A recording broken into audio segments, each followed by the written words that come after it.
Good evening, wonderful people, great Biafrans, wherever you are domiciled, wherever you are living on the face of this very planet Earth. I welcome you to an extraordinary session this very day, a very special program of Radio Biafra, live presentation on this very day, the 7th day of June, in the year of the Most High Elohim, 2020. The time now is 7 minutes past 7 p.m. in Biafra land and 7 minutes past the top of the hour, regardless of where you are. That is how you know it is live. If you look on your clock right now, your wristwatch, if it is set accurately, it should be reading 8 minutes past the top of the hour. Therefore, if you are to listen to this very broadcast again, and the time doesn't rhyme, you know it is recorded. Or it's a replay, not recorded. We are not like Asarok. It is a live presentation. Humanity is at a standstill. Mankind is listening. Every important governmental agency around the world is listening to Radio Biafra at this precise moment. And I will say good morning, good afternoon, good evening, and good night to those who, for them, it is midnight. I must say good night to you. Because regardless of where you are listening to us live and direct. We are simulcasting not just on my Facebook page, Mazi Nnamdi Kanu, not the fake ones set up by DSS, but the authentic page that Facebook has refused to blue tick because they are in cahoots with the government of the Zoological Republic of Nigeria to suppress free speech and our God-given right to agitate for our freedom. I welcome each and every one of you. I will ask you to welcome those who are around you. We are on FM in Biafra and also in Lagos. We are on FM in Lagos, 95.1. If you are in Lagos, 95.1, you will listen to us. We are on satellite. We are on apps all over the place. Just go to Google and type, how can I listen to Radio Biafra? Abuja right now is at a standstill. All the places, should I say, where they call the four arms zone, everywhere is quiet. Do you know why? They are listening to Nnamdi Kanu. Right? Call any of them and see if you will get them. You can't get them. They are listening to this gospel because they too want to learn. They too want to be set free. And we are going to set them free this very evening. My name is Nnamdi Kanu. I am the leader of the indigenous people of Biafra all over the world, bar none. The very indomitable IPOB, the whole world. Who doesn't know IPOB? If you want to become popular, you must mention IPOB. If you want to become relevant, you must mouth IPOB.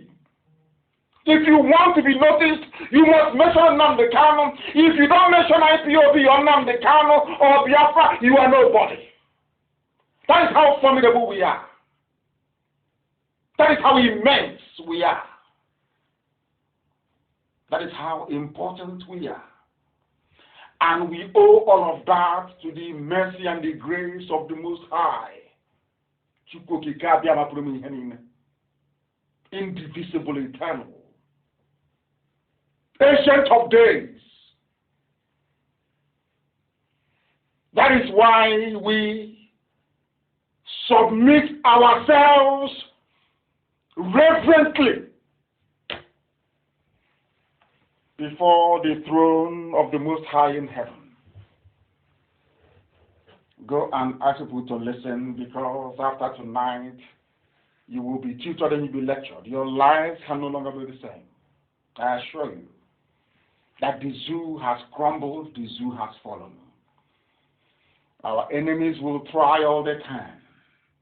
They will try to frustrate, they will try to subdue, they will try to malign, they will try to impugn, they will do all they can, as we have recently noticed, to see if they can slow us down, but they cannot. We are unstoppable. They call it arrogance. I call it no, it is confidence, because we know where we're going. They call it pride, and we say to them, no.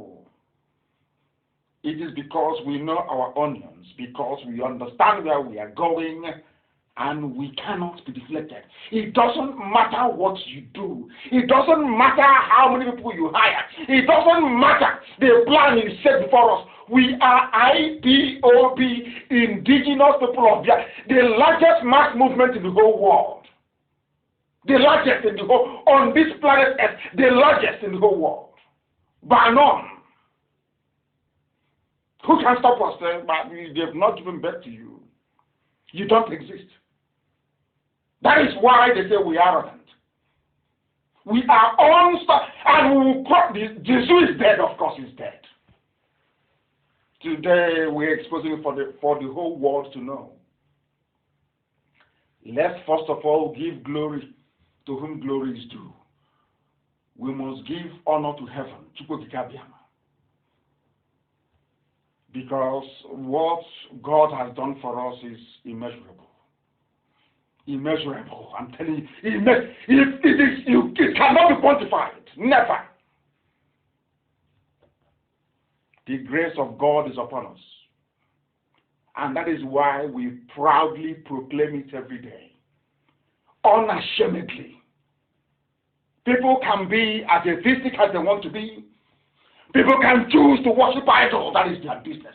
People can choose to worship a graven image.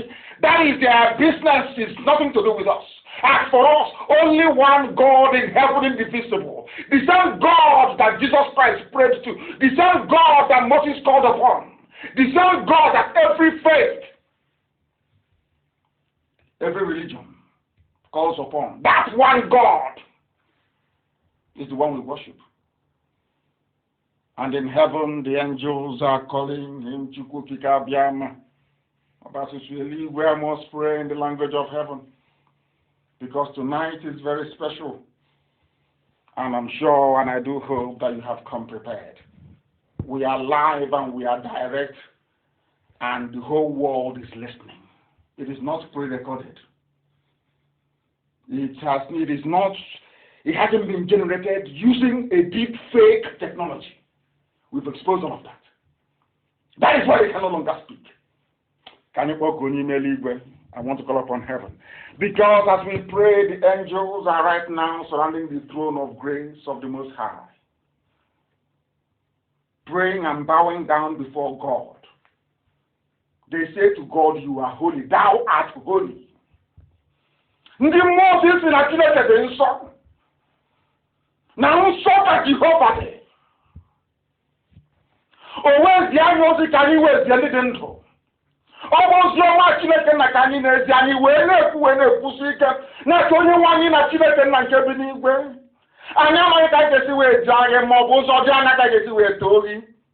N'ihi na mmadụ dị ndụ apụghị ịghọta. Nghọta nke mmadụ dị ndụ adịghị omimi wee karịa echiche nke onwe gị na nke ebere n'ime eluigwe. Anyị wee na-asị na ọ bụ naanị gị bụ Chineke nna nke usoro na-eke ndị agha, the God of all the hosts of heaven. Onye nwe m mere anyị ebere. Anyị bụ ihe gị n'elu ụwa. Anyị bụ okike gị nna nke ebere iji aka gị wee kpụọ obodo Biafra wee dozie ya. Iwe nye ndị mmụọ ozi iwu si ha zie ndị dị ndụ na ọ bụ naanị gị bụ Chineke nna nke igwe bụ onye kwesịrị ntụkwasị obi, na ọ bụghị mmadụ dị ndụ, ọ bụghị ihe nke aka mmadụ mere, ọ bụghị ihe nwaanyị si n'afọ wee mụpụta, na ndị ọka na-ekweghị ka ekweghị n'ime mmụọ na eziokwu, n'ihi na enweghị chi ọzọ ewezụga gị, na ọ bụ ụdị onwe gị si na ahụhụ ụgbọ obodo Ijipt wee wezụga ụmụ gị ndị nsọ bụ agbụrụ gị n'Izrel. Anyị wee na-ajọ gị wee na-etinye ka mkpụkọ ụwa niile wee kere wee ghọta na dịka gị onwe gị bụ nna nke ebube dị ngọzi si wee zọpụta ụmụ Izrel, na ọ bụ ekere ha n'Ijipt na nke igwe, na ọ bụ otu aka ka ị ga-esi wee wezụga Biafra n'aka ọchịchịrị na-ekwensu bụ obodo Zoo Nigeria.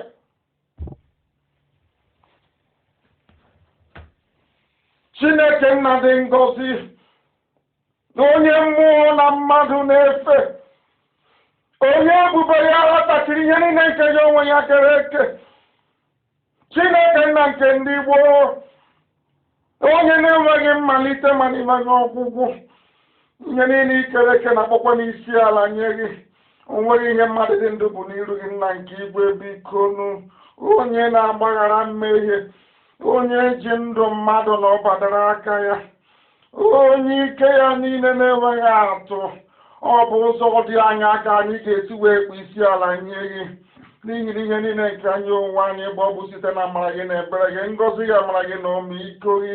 Onye nwe mbi n'igwe, biko mee ngwa ngwa ka iwe zọpụta ndị gị.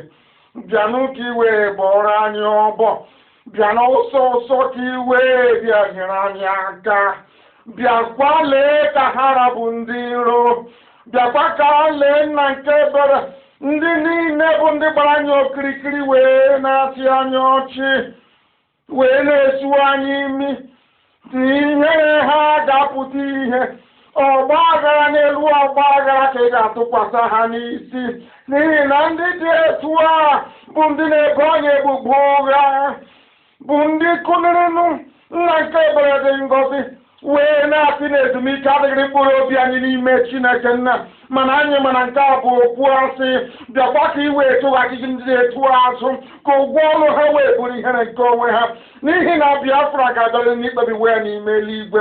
Nna nke ebere dị ngọzi, ka ihere ndị dị etu a wee pụta ihe na obi ụtọ anyị n'ụbọchị nke taa, na anyị onwe anyị bụ ndị nwe ezi ịhụnanya, bụ ndị nwe obi ụtọ na obi aṅụrị n'ime gị. Anyị wee na-atụ na anyị ga-ebuli gị elu Chineke nna nke igwe, anyị ga-ebuli gị elu nwanne otu onye, anyị ga-ebuli gị elu Chineke nna nke ụmụ ogbenye, bụ onye na-alụrụ anyị ọgụ, bụ onye na-epụrụ anyị ihu, na-epụrụ anyị n'azụ, onye na anyị n'aka nri na aka ekpe. Chineke nna nke igwe, lele na anyị bụ ụmụ ogbenye, o nweghị ihe anyị bụ n'iru gị, ma bịa n'ọsịsọ ka i wee zọpụta ndị gị, n'ihi na ọ bụ naanị gị bụ onye enyemaka, ọ bụ naanị gị bụ onye nzọpụta, naanị gị bụ Chineke na onye anyị ji anyị isi. Anyị enweghị ikikere ọbụla, ọ bụ naanị gị ka anyị na-efe wee na-akpa isi ala nye. Biko na-atụfukwala mgbe, bịanụ ka i wee zọpụta Biafra, nye na ụmụ gị amamihe ma nye ha ezi nghọta, na ọ bụkwana mmekọta nwanne na nwanne ka anyị na-achọ onwe gị ndị ọzọ anyị akpagbu nna nke igwe. Biko gosi anyị ụzọ gị, ka iru gị wee taa n'ebe anyị nọ, ka ụwa niile wee gbaa aka ebe gị hụnanya gị ma mma gị na ebere gị ebe ndị gị nọ, ka ha wee si n'ezie n'ezie na ụmụ Biafra bụ ụmụ Chineke. Ọgwụ ụchala ihe anyị na-achọ onwe gị ihe ọzọ nna nke igwe. Biko nara otuto, nara nsọpụrụ, nara ịja mma, nwanne otu onye, site n'ebighị ebi maọbụ n'ebighị ebi. Ise. I was in the spirit. I had to get into the spirit that I may be able to see. Ka m wee hụ ihe a na-akụziri m n'ime mmụọ. I speak the very oldest language on the face of the earth, the Igbo language, the language of the ancients, the language of heaven itself. We have come that heaven may bear us witness. And this evening, rather unorthodoxly, there is a way we are going to start. Pay very close attention, because you are about to witness revelation this evening.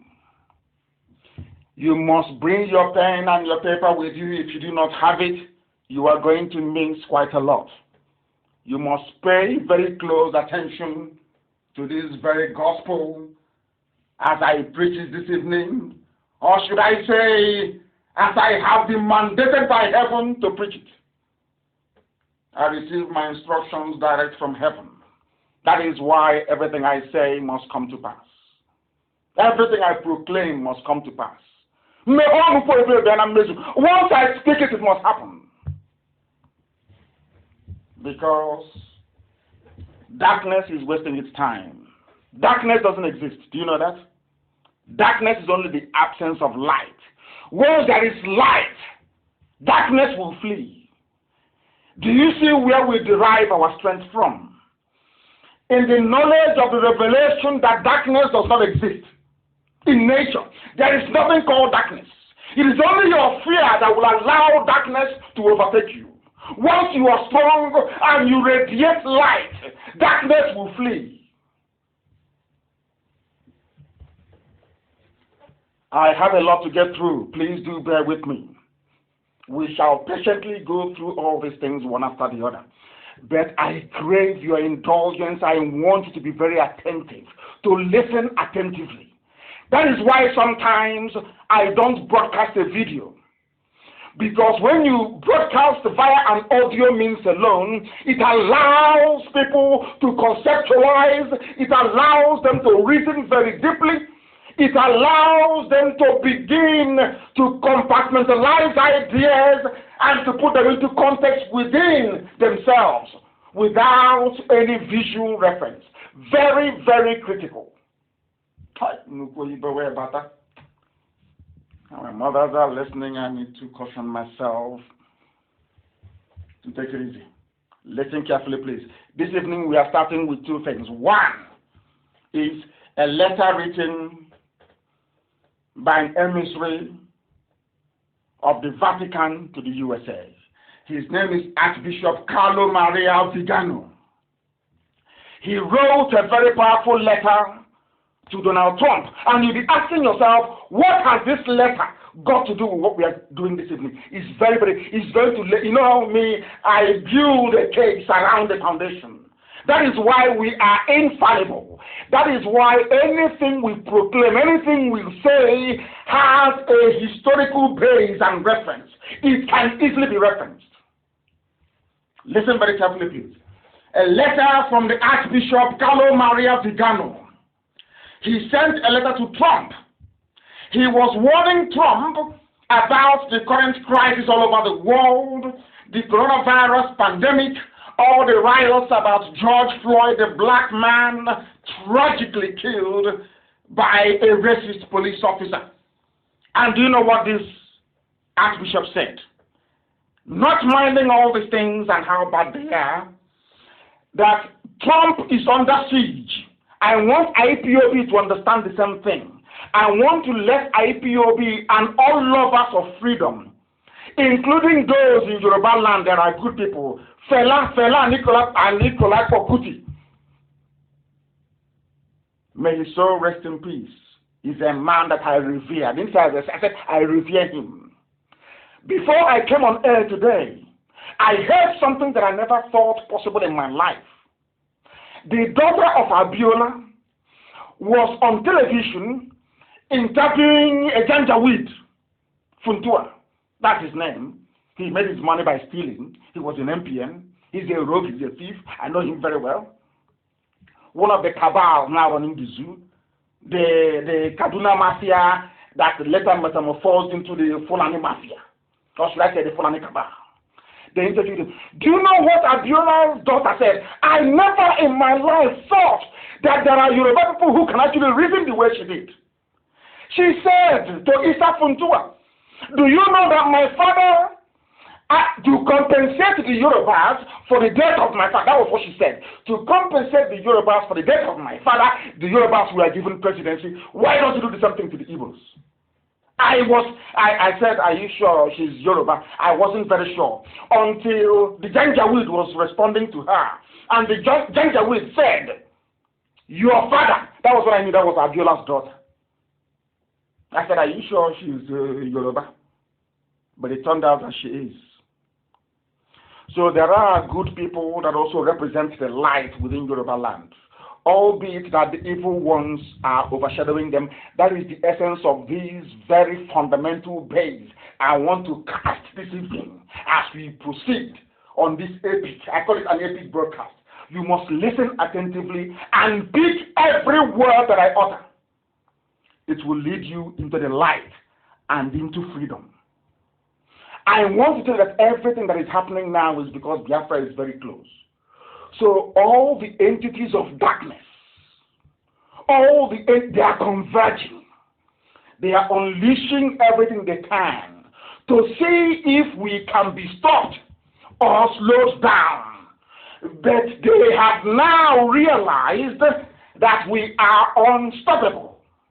And that is their frustration. And you'll be wondering, but why, what all the things I'm talking about Biafra, what has it got to do with a letter written by an archbishop to Trump? Now, let me reveal it to you.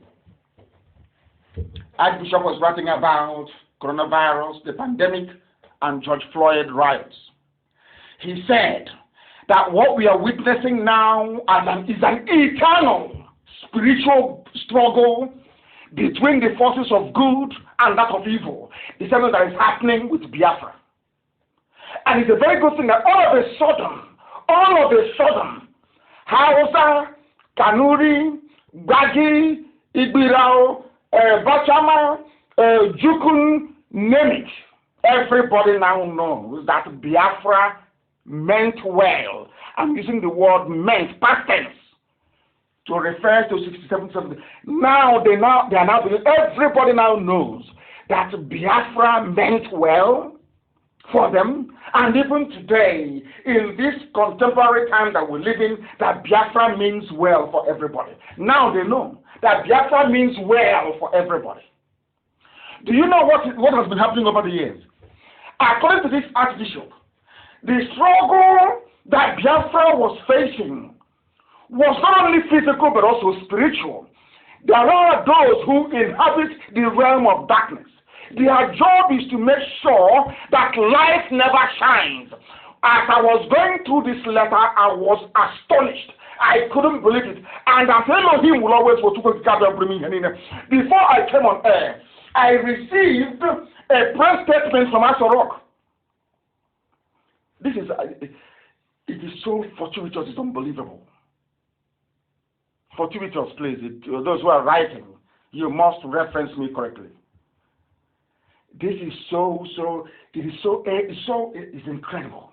Before we came on air, there was a statement released by Asorok tying into everything that I was about to actually preach about this evening, starting from this very letter.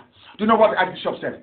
He is encouraging Trump. Listen, the same way I'm encouraging IPOB and all good people, those with the spirit of Fela in Yoruba land. That Abiola's daughter, I don't know her name. I'll try and find her name. There are good people like that. Those in the mode of Paya de Banjo, those who don't change. Not those who will blow hot in the morning, in the evening they are cold as ice water. No. Consistency is the key. It doesn't, the enemies will come. Don't see any verbal personal attack or whatever. I said, if not, that means you're not doing anything. If nobody is chasing you to arrest you, that means you're not a freedom fighter. If nobody is trying to stop what you're doing, that means that what you're doing is not effective. Do you know what the Archbishop said? Trump continued to fight the fight. You know what he said? On behalf of the children of light. That was what got me. The same thing I have been preaching for nearly 10 years. The children of light. I said to you, wherever you go in the world, wherever you have blessed children of light, darkness will come. The forces of evil will come. And you know the funniest thing? Darkness and evil are not very strong. All you need to do as light is to summon the courage to produce the necessary energy to be able to bring your light to shine. Once your light shines, evil will flee. Archbishop Carlo Maria Vigano said to Trump, continue your fight on behalf of the children, in quote, children of light. The same thing I've been preaching to you from day one. Now we proceed. But before I do so, I want to also situate this whole Floyd business on George Floyd. Very sad he died. I want to play what Fela said many years ago about the hypocrisy of the then Nigerian government saying they are fighting apartheid. I want to play it for you very briefly so you can understand that hypocrisy. Anybody who is upright in life can never be a hypocrite. You don't follow the crowd for the sake of it. You must find reason to follow that very crowd. There must be a reason.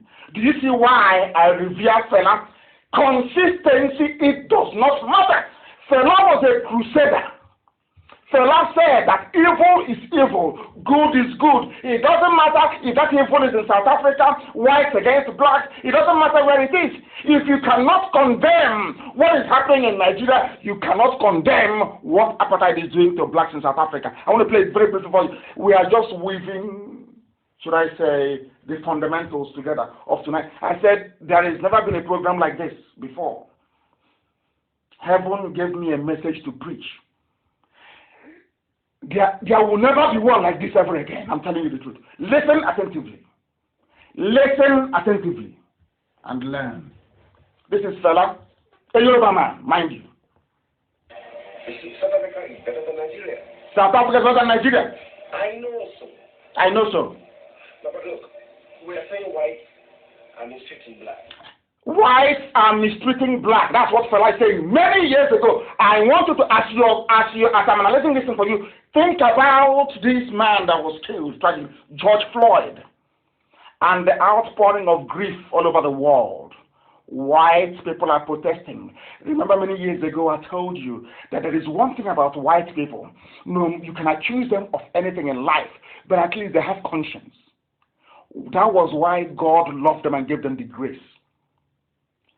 And the America you see today, the Australia you see today, the New Zealand you see today, in other words, the conscience of humanity came from England, came from Britain.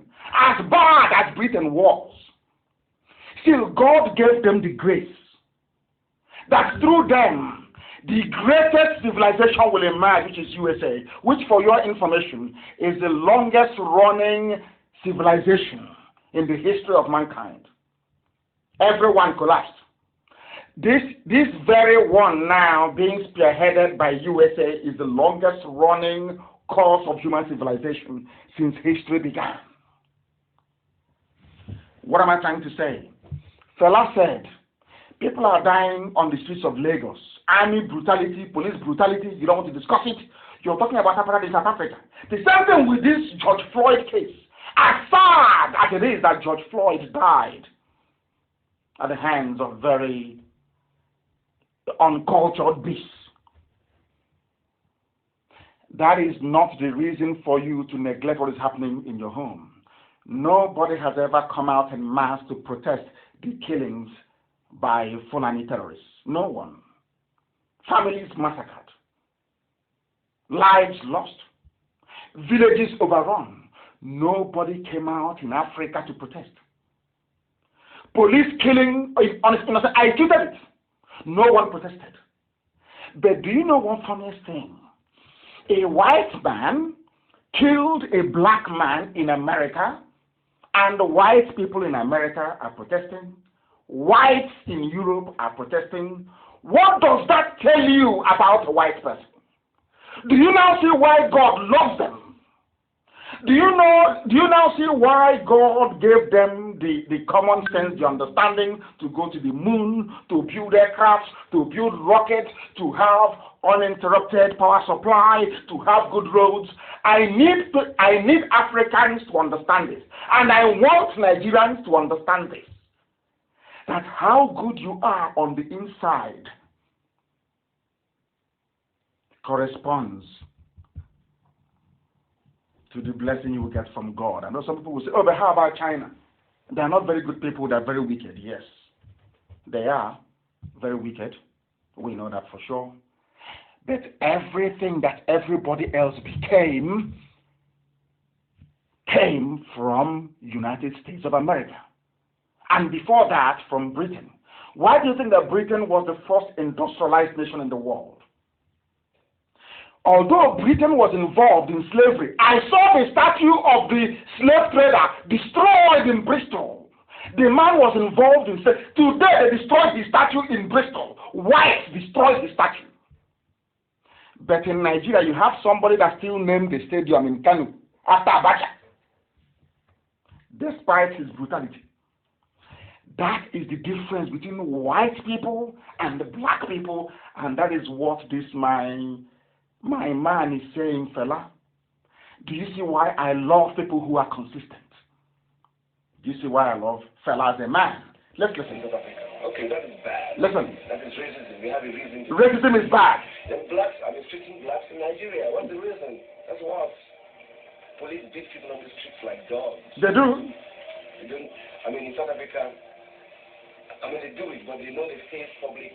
Listen, police beat and kill people on the streets of Nigeria every blessed day. And as a matter of fact, in all over Africa, other African cities, people are dying at the hands of black police officers, black army officers. Even then in South Africa, as apartheid was raging, white against black, there were white people that campaigned vigorously against apartheid. But you are in Nigeria, where IPOB did nothing to you. All they are doing is to bring freedom for everybody, arguing and agitating for freedom, which on its own is not a crime. All of you kept quiet. Some of you wicked souls, we are writing and cheering the army as they were slaughtering unarmed people. That is to show how evil and wicked you are as a black person. And now you can understand why you don't have any good roads, why you don't have good hospitals, why you don't have good schools, because you are the embodiment of wickedness. And you need to repent and change from it. That is the essence of our program this evening. Sarah, please. Public criticism. So they watch themselves to do it, but in Nigeria, they say Nigeria is against apartheid. Nigeria is this, Nigeria is a good. In America, talks about Nigeria like Nigeria is the greatest African country. Greatest African country. But Nigeria is the worst African country. We have the worst. The worst, even then, the fellow was saying that Nigeria was bad. The worst African country. I'm a proud Nigerian. And in America, Nigeria is the giant of Africa. But it is all fake. All lies. This man held his ground over the years. He never changed. Consistency never changed. Fala was the same person. Never changed for anybody. He was on the side of the truth. These are the people that I respect. These are the people that I revere. These are those we honor. Now you understand how we flow. You know our philosophy? Now let me go into the letter itself. I believe that the base has come up in us. Let's start weaving and constructing on top of it this very evening. This very bishop wrote, Dear Mr. President, in recent months, we have been witnessing the formation of two opposing sides that I would call biblical. The children of light and the children of darkness. I couldn't believe it. Exactly what is happening in the zoo called Nigeria between Biafra and those who love servitude and slavery. Biafra represents freedom. I said freedom for everybody. Freedom for all. A confederation. Go to your ethnic group and organize yourselves the best way you know how before the white man came. Use the resources in your land to develop to your fullest potential. Now, do you understand it? There is a war going on. You may not see it. You may not understand it between the children of light and the children of darkness. You must understand this. If you don't understand it, you remain blind. Who are the children of darkness? Those that come to you and tell you, oh, Biafra is not possible. What are you talking about? Why not one Nigeria? Who are the children of darkness? They are your pastors should I call them, in Pentecostalism. Talk about one Nigeria. Anybody who says to you, pray for one Nigeria, that person automatically becomes a child of perdition, a child of darkness, a product of Lucifer. They want you to be held down in perpetual slavery. They want to hold you down in bondage. I am saying this with every clarity of mind you can ever imagine. It is here.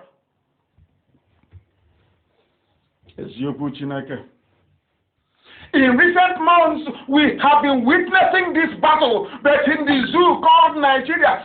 These children of light that is in Biafra, we have been fighting darkness in Fulani since 1967. Total darkness. That is why no good roads, no good schools, no hospitals, because you are in darkness. Now the children of light, that is Biafra, we've been pulling you, telling you there are better ways to do all these things. Go back to your house, go back to your villages, build it, make it look great. And the forces of darkness have been prevailing until we came, or should I say, until Chukwokika Abiyama determined that we should come. Listen, the children of light constitute the most conspicuous part of humanity. We are the greatest. The bishop is saying that we are greater in number than the forces of darkness. And ask me how, and I'll even prove it with the case of the zoo called Nigeria. How many are the Fulanis oppressing all of you? They are not up to 30 million. All the Fulani are not up to 30 million. Do you know what the bishop said? The bishop said, listen very carefully. He's the archbishop actually, please. He said, do you know what is very funny? That in nature itself, that the children of light outnumber the children of darkness, that darkness in them is in the minority. Do you know if you go to your house now, or those of you that go and switch on the light bulb. It's dark in Biafra land. Go and switch off the light bulb. What will happen? Darkness from nowhere will come. Isn't it? From us, darkness, you see darkness immediately. Switch on the light again, there will be no darkness. And as long as that light is on, listen carefully, as long as that light is on, darkness can never come. Darkness only exists when there is an absence of light. As long as your light bulb is on in your room, darkness can never come forever and ever. That is how God made this world. That's how it is. We outnumber them. We have more resilience than them. But for you to switch on that light, for that bulb to be on, it requires energy. Maybe the dam needs to be running. Maybe the gen needs to be running. Maybe you need to put petrol in it. That is what we are putting in every day. That is the effort we make every day. In other words, for you to allow the light to continue shining, you cannot afford to be lazy. But funny thing is, darkness is very lazy. And it looks for lazy people and eats them up. Now, let's say you switch on your light bulb. And the petrol in the generator finishes. Darkness will come, isn't it? If you are too lazy to go and put petrol in the generator, what happens? That darkness remains. Until you get up from your bed or your couch or your settee to do something about it, darkness remains.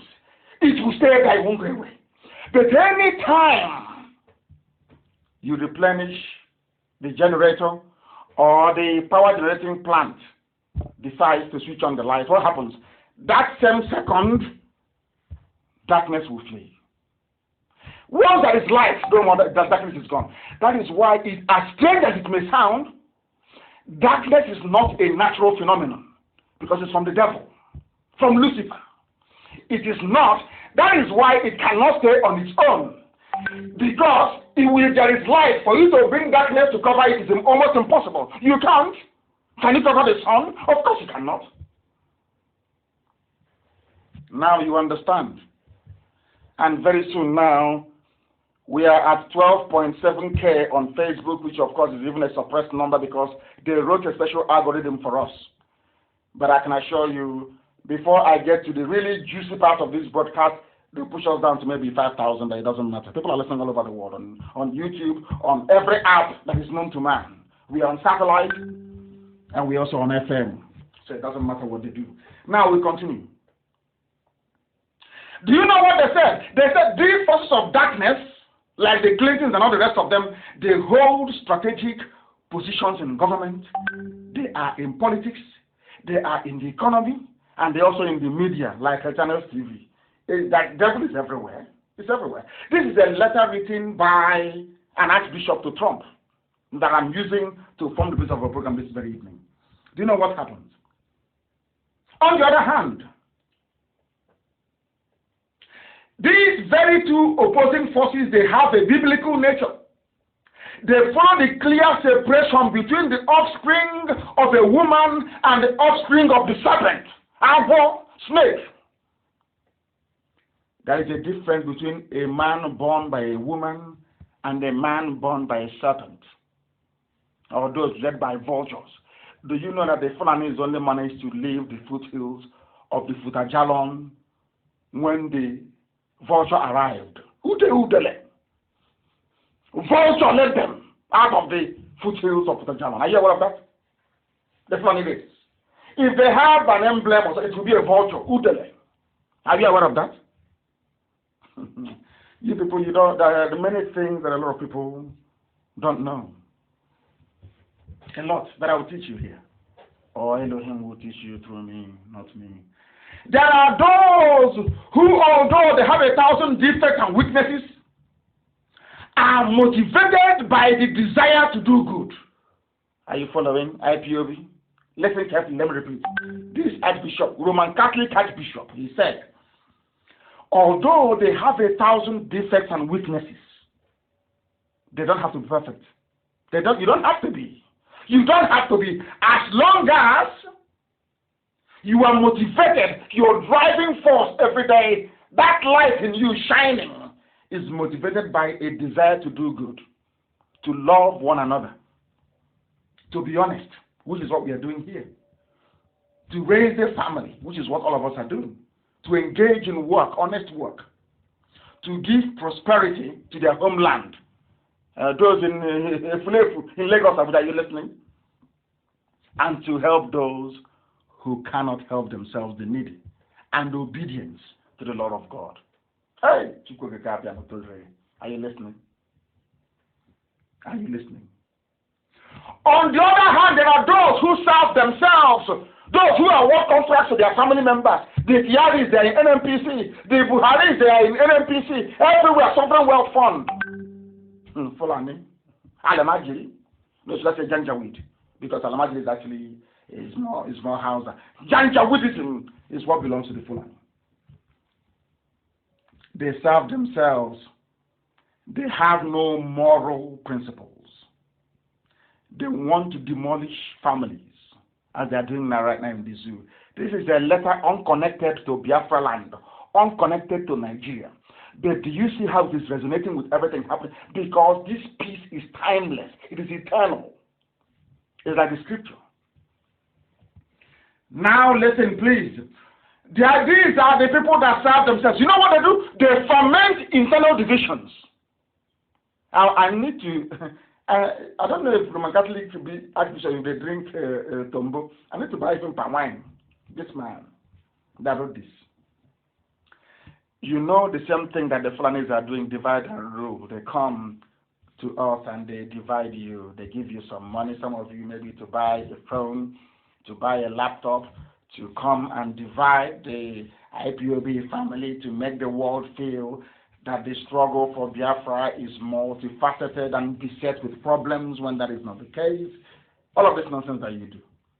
Some idiots speaking from here and there, from both sides of the mouth when they are hungry, yapping as usual, mouthing their rubbish, thinking their fellow Janjaweed will come and save them when the time comes. And of course, we know it's not possible. Giving you the impression that there is internal division. Fulani, they ferment wars, and they accumulate power and money. Their war chest is $22 billion. Isaac Funtua knows this. He knows this very well. And to them, the fallacious illusion of temporal well-being, just to eat and own houses in Dubai, is what they crave for all their lives. That's all they do. As Lugard said many years ago about the Fulani, that they are carefree, they just want to have fun, borrow and have fun. What Lugard wrote this in the last century, earliest part of the last century. Can you believe it? After over 100 years, the same thing that a white man saw and wrote about the Fulani is what they're doing. Accumulate money, wealth. They want power by all means. Oh, no election, no evil man can be president. He's our God and enough. That's all they know what to do. Exactly as this man said. That was how this archbishop described the children of darkness, not me. An archbishop, a Roman Catholic archbishop. This was how he described the children of darkness. And I brought it home to Biafra land and to the zoo. And who are the people that want power at all costs?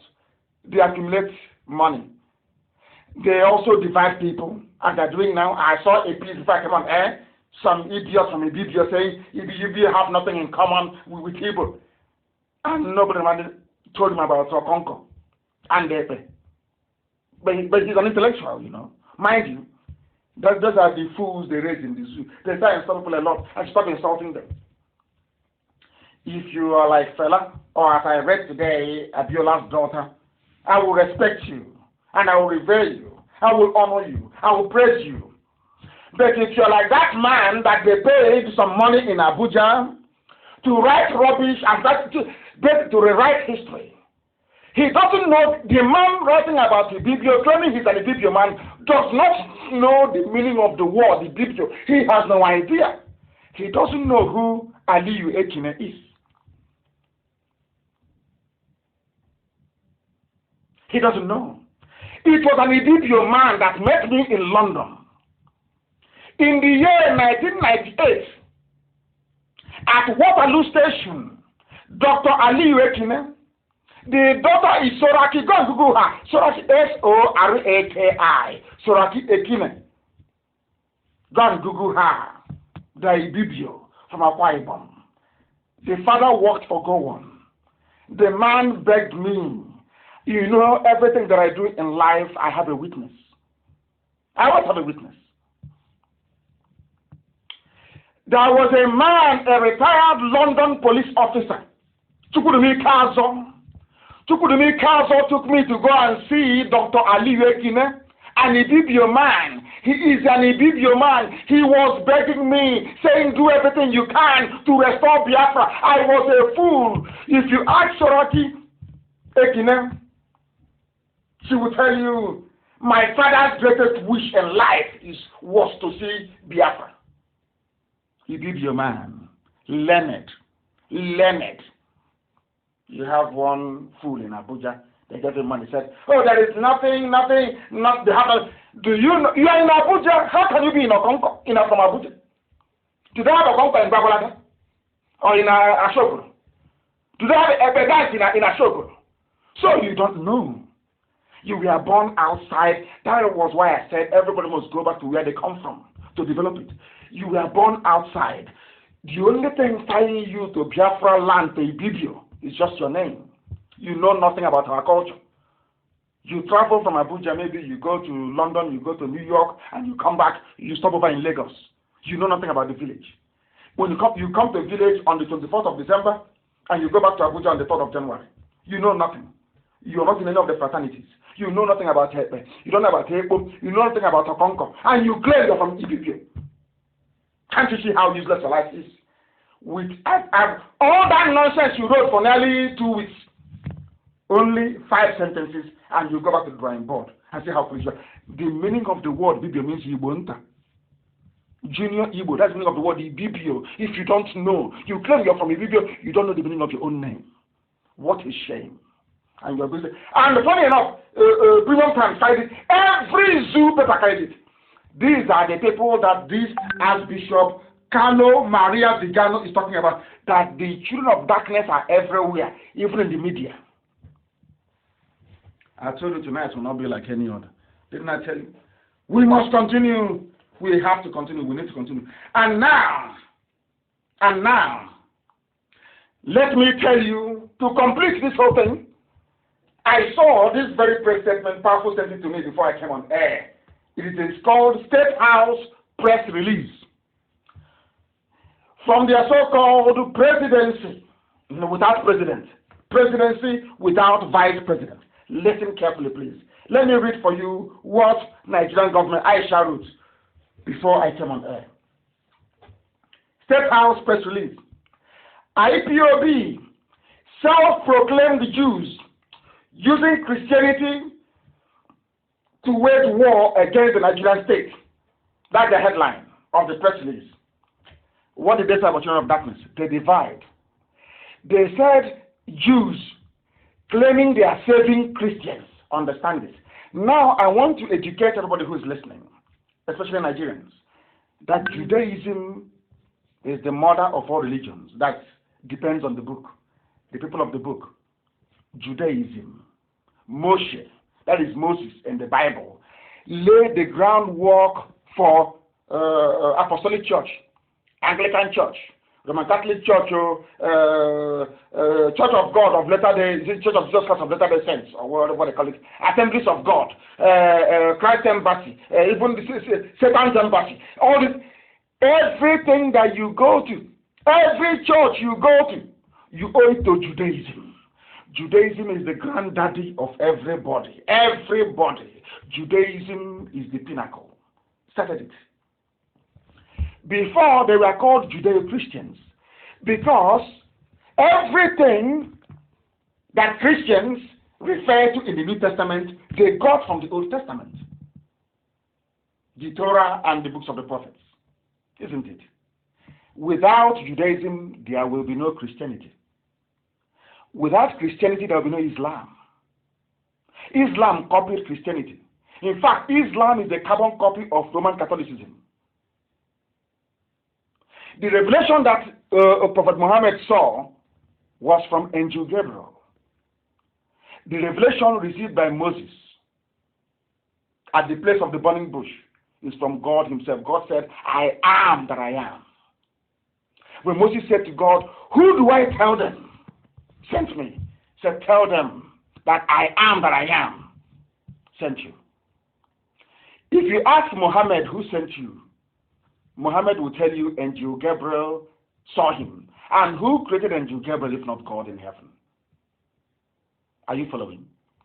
Everybody, regardless of who you are a Jew. Both Islam, both Christianity, you are a Jew. The same thing that within Christendom, everybody is a Catholic. There is a creed that used to be said in Anglican Church when we were small. We pledge allegiance to the Catholic Church. The creed, go to any Anglican church and look at the creed. It's called Catholicism. Catholic creed, that's what it's called. That umbilical cord can never be broken. Do you understand it? Everybody is a Jew, including Prophet Muhammad is a Jew, coming from Judaism, came to the temple of God in Jerusalem, where they built the dome on the rock. That centerpiece of Jerusalem, the dome on the rock, in reverence to Judaism. Prophet Muhammad left Arabia to come to pay homage to the God of Israel. And inside that very temple of the God of Israel, they built the Al-Aqsa Mosque. Inside that same temple of Solomon in Jerusalem, rebuilt by King Herod, all the Christians of Europe fought many wars for many years to go there to receive legitimacy. Without Judaism, there will be no Christianity. Without Christianity, there will be no Islam. All this nonsensical garbage, people, is because they want to better themselves at the expense of knowledge. Do you understand? Look at what the Muslims pray with. Is it not chaplet? Look at it. That thing they pray with. Is it not chaplet? Look at the way the women dress. It's not the same way that the Catholic women dress. Is it not the same way? I'm asking. Prophet Muhammad's first wife was a Roman Catholic sister. So you don't know? that Muhammad married a Christian, a Roman Catholic. So you're not aware? And they will come to distract you. They are the children of darkness. That is their job, to take you away from the path that will lead you into light, into darkness. That is what Nigerian media have been doing, because they represent darkness. That is why nothing is moving in the zoo called Nigeria, because all of them are in it together. Children of perdition, children of darkness, and we are in constant battle with them because we represent the light. That's what the bishop said. Let me read what they wrote from the presidency. They want to divide us. They're telling you, oh, it's Judaism. Nnamdi is practicing Judaism. IPOB is Judaism. Therefore, they're rubbish. Without Judaism, no Christianity. Almost every gospel in the Holy Book made reference to the book of Psalm in the Old Testament. What is Judaism? Old Testament. What is Christianity? New Testament. That's all. Combine them till it becomes the Bible. Isn't it? So, but now you see how divisive the Fulani are. They want to divide us. In other words, tell you, oh, if you're a Christian, oh, don't mind them. Oh, they are practicing Judaism, so they cannot fight for you. So the people now, I'm sure, George Lloyd, that died in America, or Lloyd George. So people fighting for him are people that went to Black Episcopal Church in America, or Black Pentecostal Church. So people campaigning for him in Norway, in Denmark, they go to his church. Do you see how a black man reasons in Africa? Now, instead of you to say, oh, IPOB is fighting for me, I'm a Christian in Southern Kaduna, they want you to think that only a Christian can fight for a Christian. Do you see how divisive they are? I will continue. IPOB self-proclaimed Jews, that we are self-proclaimed. We are all Jews, everybody is. You are, everybody is. Once you believe in one God, one indivisible God in heaven, you are a Jew. One God, because the person that received that revelation is Moshe. The only person that was only one, he said, who says I am that I am? Go and tell Pharaoh, I am that I am. I have no name that man can pronounce. If you believe in one God, we call him Chukwu. Chukwu Kika Abiyama, the supreme God, the creator of the heavens and the earth. Through his work, we know him. Abiyama, I come close, you know him.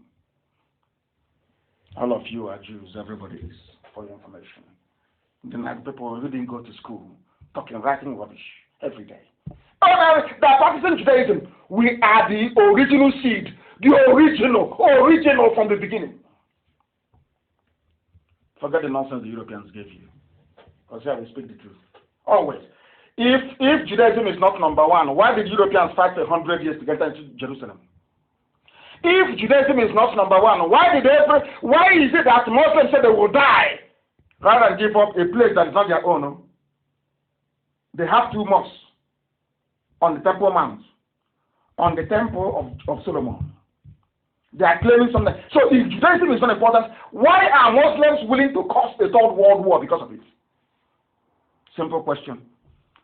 If Judaism is not important, why did you have the Knights Templars in Europe for nearly 700 years? Because Judaism is number one, original, number one, that our ancestors used to worship. Number one. If you don't know, let me tell you. This is the press statement from the presidency. The presidency wishes to draw the attention of all citizens and the international community to a most misleading campaign spearheaded by the so-called indigenous people of Biafra, using false allegations of persecution of Christians against the Nigerian state. Are you listening? They did not mention Upper Niger Congress. They didn't mention any other group. Nobody. Only IPOB. Can you hear me from the presidency? Do you know why they're complaining? Because tomorrow now, one idiot will come and say, oh, it's us that did it. I was in Washington. But I've been telling you from day one, there are some diplomatic moves we are making that the eyes cannot see. That very soon you will see it, and this is the result. The world is now calling them every day, saying, what are you doing? This is what IPOB is telling us. And now they are responding, telling the international community that the so-called are no longer proscribed. Can you see how all of a sudden IPOB is no longer a terrorist group to them? Before, that was who would say the proscribed,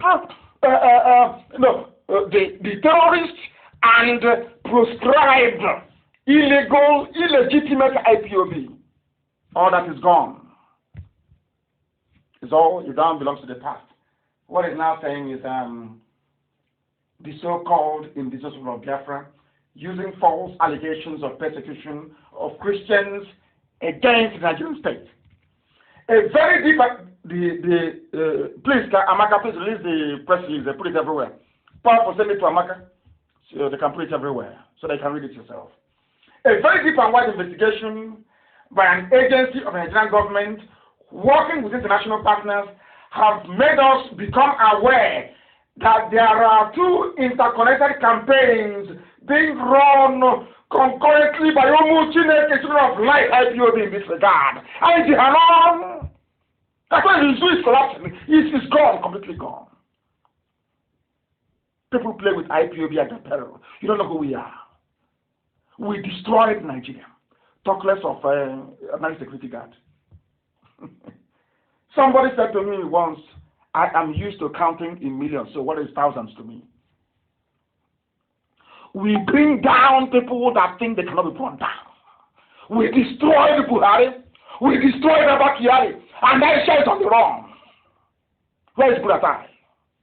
We destroyed people who are men. Talk of ordinary guard. In the night, we let us checking the pipe to see if there's any leakage of kerosene. You want IPOB to remember you, to talk about you, so they can give you more money. Okay. It's only a pin. If you want to deflate a balloon, you don't use a sledgehammer. You don't use a rod. You don't use a plank. It's not that tiny pin. You can't see it. You put it on the bell of boom or wash it. People talking about this. You see, this is who we are. This is how formidable we are. And we are holding them in a bad place. We have no time for idiots. Your distractions have no time for it. Our eyes are on the jugular. I will decapitate Nigeria. I will destroy Nigeria completely. As a complete destruction, I said, by the time I finish with Nigeria, the name Nigeria won't exist. They removed Biafra from history textbooks and geography. By the time Nnamdi Kanu is done with Nigeria, the name Nigeria will no longer exist. This is finished. I sort of went on to say that IPOB is using the cover of Christianity and calling for a U.S. Special Envoy. IPOB is calling for a U.S. Special Envoy. Not any other person. Not any other group of people. Hey, you people in IPOB, you don't know who you are. You don't know the waves you're making all over the world. You don't know how strong you are. You have no idea. You have no idea how powerful you have no clue. You are being discussed in every government. Even, do you know the funniest thing? Even in the midst of COVID-19. You know, when Chukwuka Biama set us up to go and fight this battle, do you know what God said to me? I will make this journey very, very hard for you. And those that I will bring. He didn't say your followers. I don't have followers. Elohim said to me, Chukwuka said, those I will bring,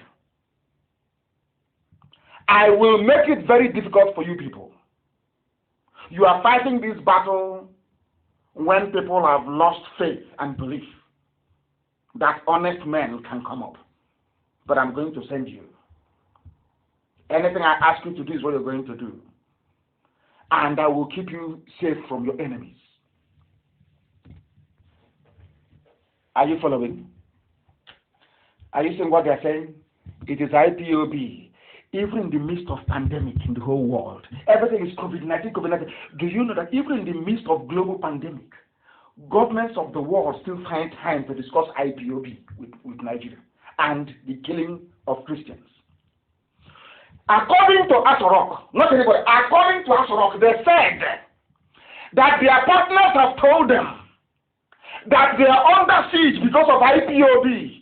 Everybody, if you're in Southern Kaduna, if you're a Christian in Sokoto, if you're a Christian in Bauchi, a Christian in Meduguri, a Christian in Taraba, a Christian everywhere across the zoo, according to Asorok, it is IPOB that is fighting for you. That's the meaning of this press statement. It's no longer in dispute. Those in Upper Imo River, Lower Imo River, middle of Benue River, Wokoko. Can you see it? From Asorok. That is why they are jealous. But who will be jealous of them? Why would you be jealous? If you're in a movement as successful as IPOB, the largest movement in the whole world, why won't people be jealous of you? Why won't people be jealous? I'm asking you. So it is something to be proud of. When people talk rubbish, you should carry yourself with pride and honor. Because you're making, even in the midst of a global pandemic, that is to show you how potent we are stronger than COVID-19. Because in the midst of COVID-19, they are discussing IPOB, how IPOB is fighting to save Christians in Nigeria. Can you believe that? Can you believe that? Formidable. Exceptional. You don't know who we are. But at least now Asorok there. I told them before, you are playing with us. You don't know who we are. But now they know. Now they know. The IPOB leadership that proclaims itself as Jewish, a position not shared by the generality of members. We don't have members. We only use the word member sometimes to make people who are not well educated to understand what we're saying. We are a nation. We represent the nation we are the indigenous people of Biafra. We are not a group. There are indigenous British people like the Celts. They are not a group. The Celtic race across the British Isles, which is Welsh people, people from Cornwall, the Scottish people, and the Irish. The English they came from Denmark, and they came from Germany. England, you see today, is a mongrel race. They come from the Isles of Denmark, and some of them came from Saxon, from Lower Saxony in Germany. They are not original British people. The only original British people are the Celts, the Celtic people, and they have their languages tomorrow morning. Now you understand, don't you? Hey, Elizabeth, heaven is bearing me witness, not man. Man, what we are saying is beyond the knowledge of people schooled in a very decrepit, very dilapidated system of education in the zoo. You can't comprehend what we're doing. Anybody, you can't. I'm telling you the truth, you cannot. You cannot. They say, but I have now proven to Aisha, who is the current Madam President of Nigeria, including yourself, Aisha, you're a Jew. If you're not a Jew, there is nothing that the dome on the rock will be doing inside the Temple of Solomon. Muhammad wouldn't have gone there. The prophets could not have gone to Jerusalem. Now you understand. Everybody is a Jew. Everybody. And because the Jews are the children of light, that is why darkness will always hate them. If you hate a Jewish person, that means you belong to darkness. Because they are the light. In the whole world. The best scientist of the world, all Jew, everywhere is Jewish. For your information. Something very proud of. Very proud indeed. For reasons of convenience, he claims, they are not referring to me, he claims, no longer IPOB, they are not referring to me, for reasons of convenience, he claims to have an interest in the welfare of Christians. They're talking about me. He claims. They don't want to send Nnamdi Kanu, he said he claims. And let's leave them and wait for the burial, they're finished. They're finished. Let me tell you that this subterfuge and misinformation by the Fulani Janjaweed is how they operate. They think now it's like before. It's an online country. You're on Facebook, you're online. I warned you last week, they want you to leave social media so they can occupy it and keep lying against you. That's why I said, I want every Biafran to, I've been telling you this, Facebook and Twitter, very, very critical. Let's fight this battle. We are the light, they are the darkness. Darkness has never defeated light before because darkness doesn't exist in nature. Darkness only exists due to the absence of light. And we are the light. And we are alive. As long as we are alive and we are radiating these photons. It's called a photon, please. The thing that carries light. There is no way that darkness can prevail. We need to, all of us, tell your sisters and your brothers, everybody, they must be on social media fighting for the freedom of everybody and fighting oppression wherever we see them. I'm like, fella, I see evil and I call it out. What is evil, I must tell you what you're doing is evil. It doesn't matter the country you belong to. I will tell you. Slaughtering of Christians of Hausa extraction in southern Kaduna is evil. That is what I condemn. I condemn it. This entirety. Going to Jos and slaughtering Christians. I don't like it. And I will campaign against it. It doesn't matter that these people all conspired against Biafra. It doesn't matter. I am not a child. I'm not a child. I have forgiven them. I want everybody in Nigeria to be free. Even including some of the poor Fulani people. I want them to be free as well. I'm not against anyone. I am against the forces of darkness. That's all. Not against people who are working very hard and suffering on a day-to-day basis, trying to eke out a living. Please listen. The two central planks upon which the Fulani Janjaweed campaigned and took power from Jonathan was the inviolability of that very zoo called Nigeria, which now Boko Haram have now taken over some areas. And nobody's talking. But somebody spoke. Albeit from PDP, but somebody spoke. Insecurity. Remember, I traveled to Sweden. I went to Swedish national television again to be interviewed by a journalist in Sweden. People don't know how far we have gone for the sake of Biafra. And somebody staying somewhere and molding a bit of block. One room in a hotel. He wants to finish one. He's building a 20-bedroom hotel. He's busy in the price of cement and the trip, calling the man supplying sand. And they're doing that. I was busy in Sweden, lobbying the Swedish government and going on the national television to go and speak about Biafra. Do you know what was told? What the journalist told me in Sweden? It was in 2015. He said, "No, we don't want Jonathan there. He doesn't. Not. I didn't know that Obama was the one behind all this game. Obama wanted a Muslim in charge. They needed to renew their oil contract. They were not sure that Jonathan would give it to them, so they needed something. The Yoruba said they were angry that they didn't have or hold that many positions in positions that would only benefit them, or not the whole of the Yoruba race, so mind you. They didn't have enough positions in Jonathan's administration. Because of that, they were going to bring it down. But as I've told you before, a Yoruba Muslim will always align with the Fulani in the north. That is how it is. A Biafran Muslim will always align with the Fulani in the north.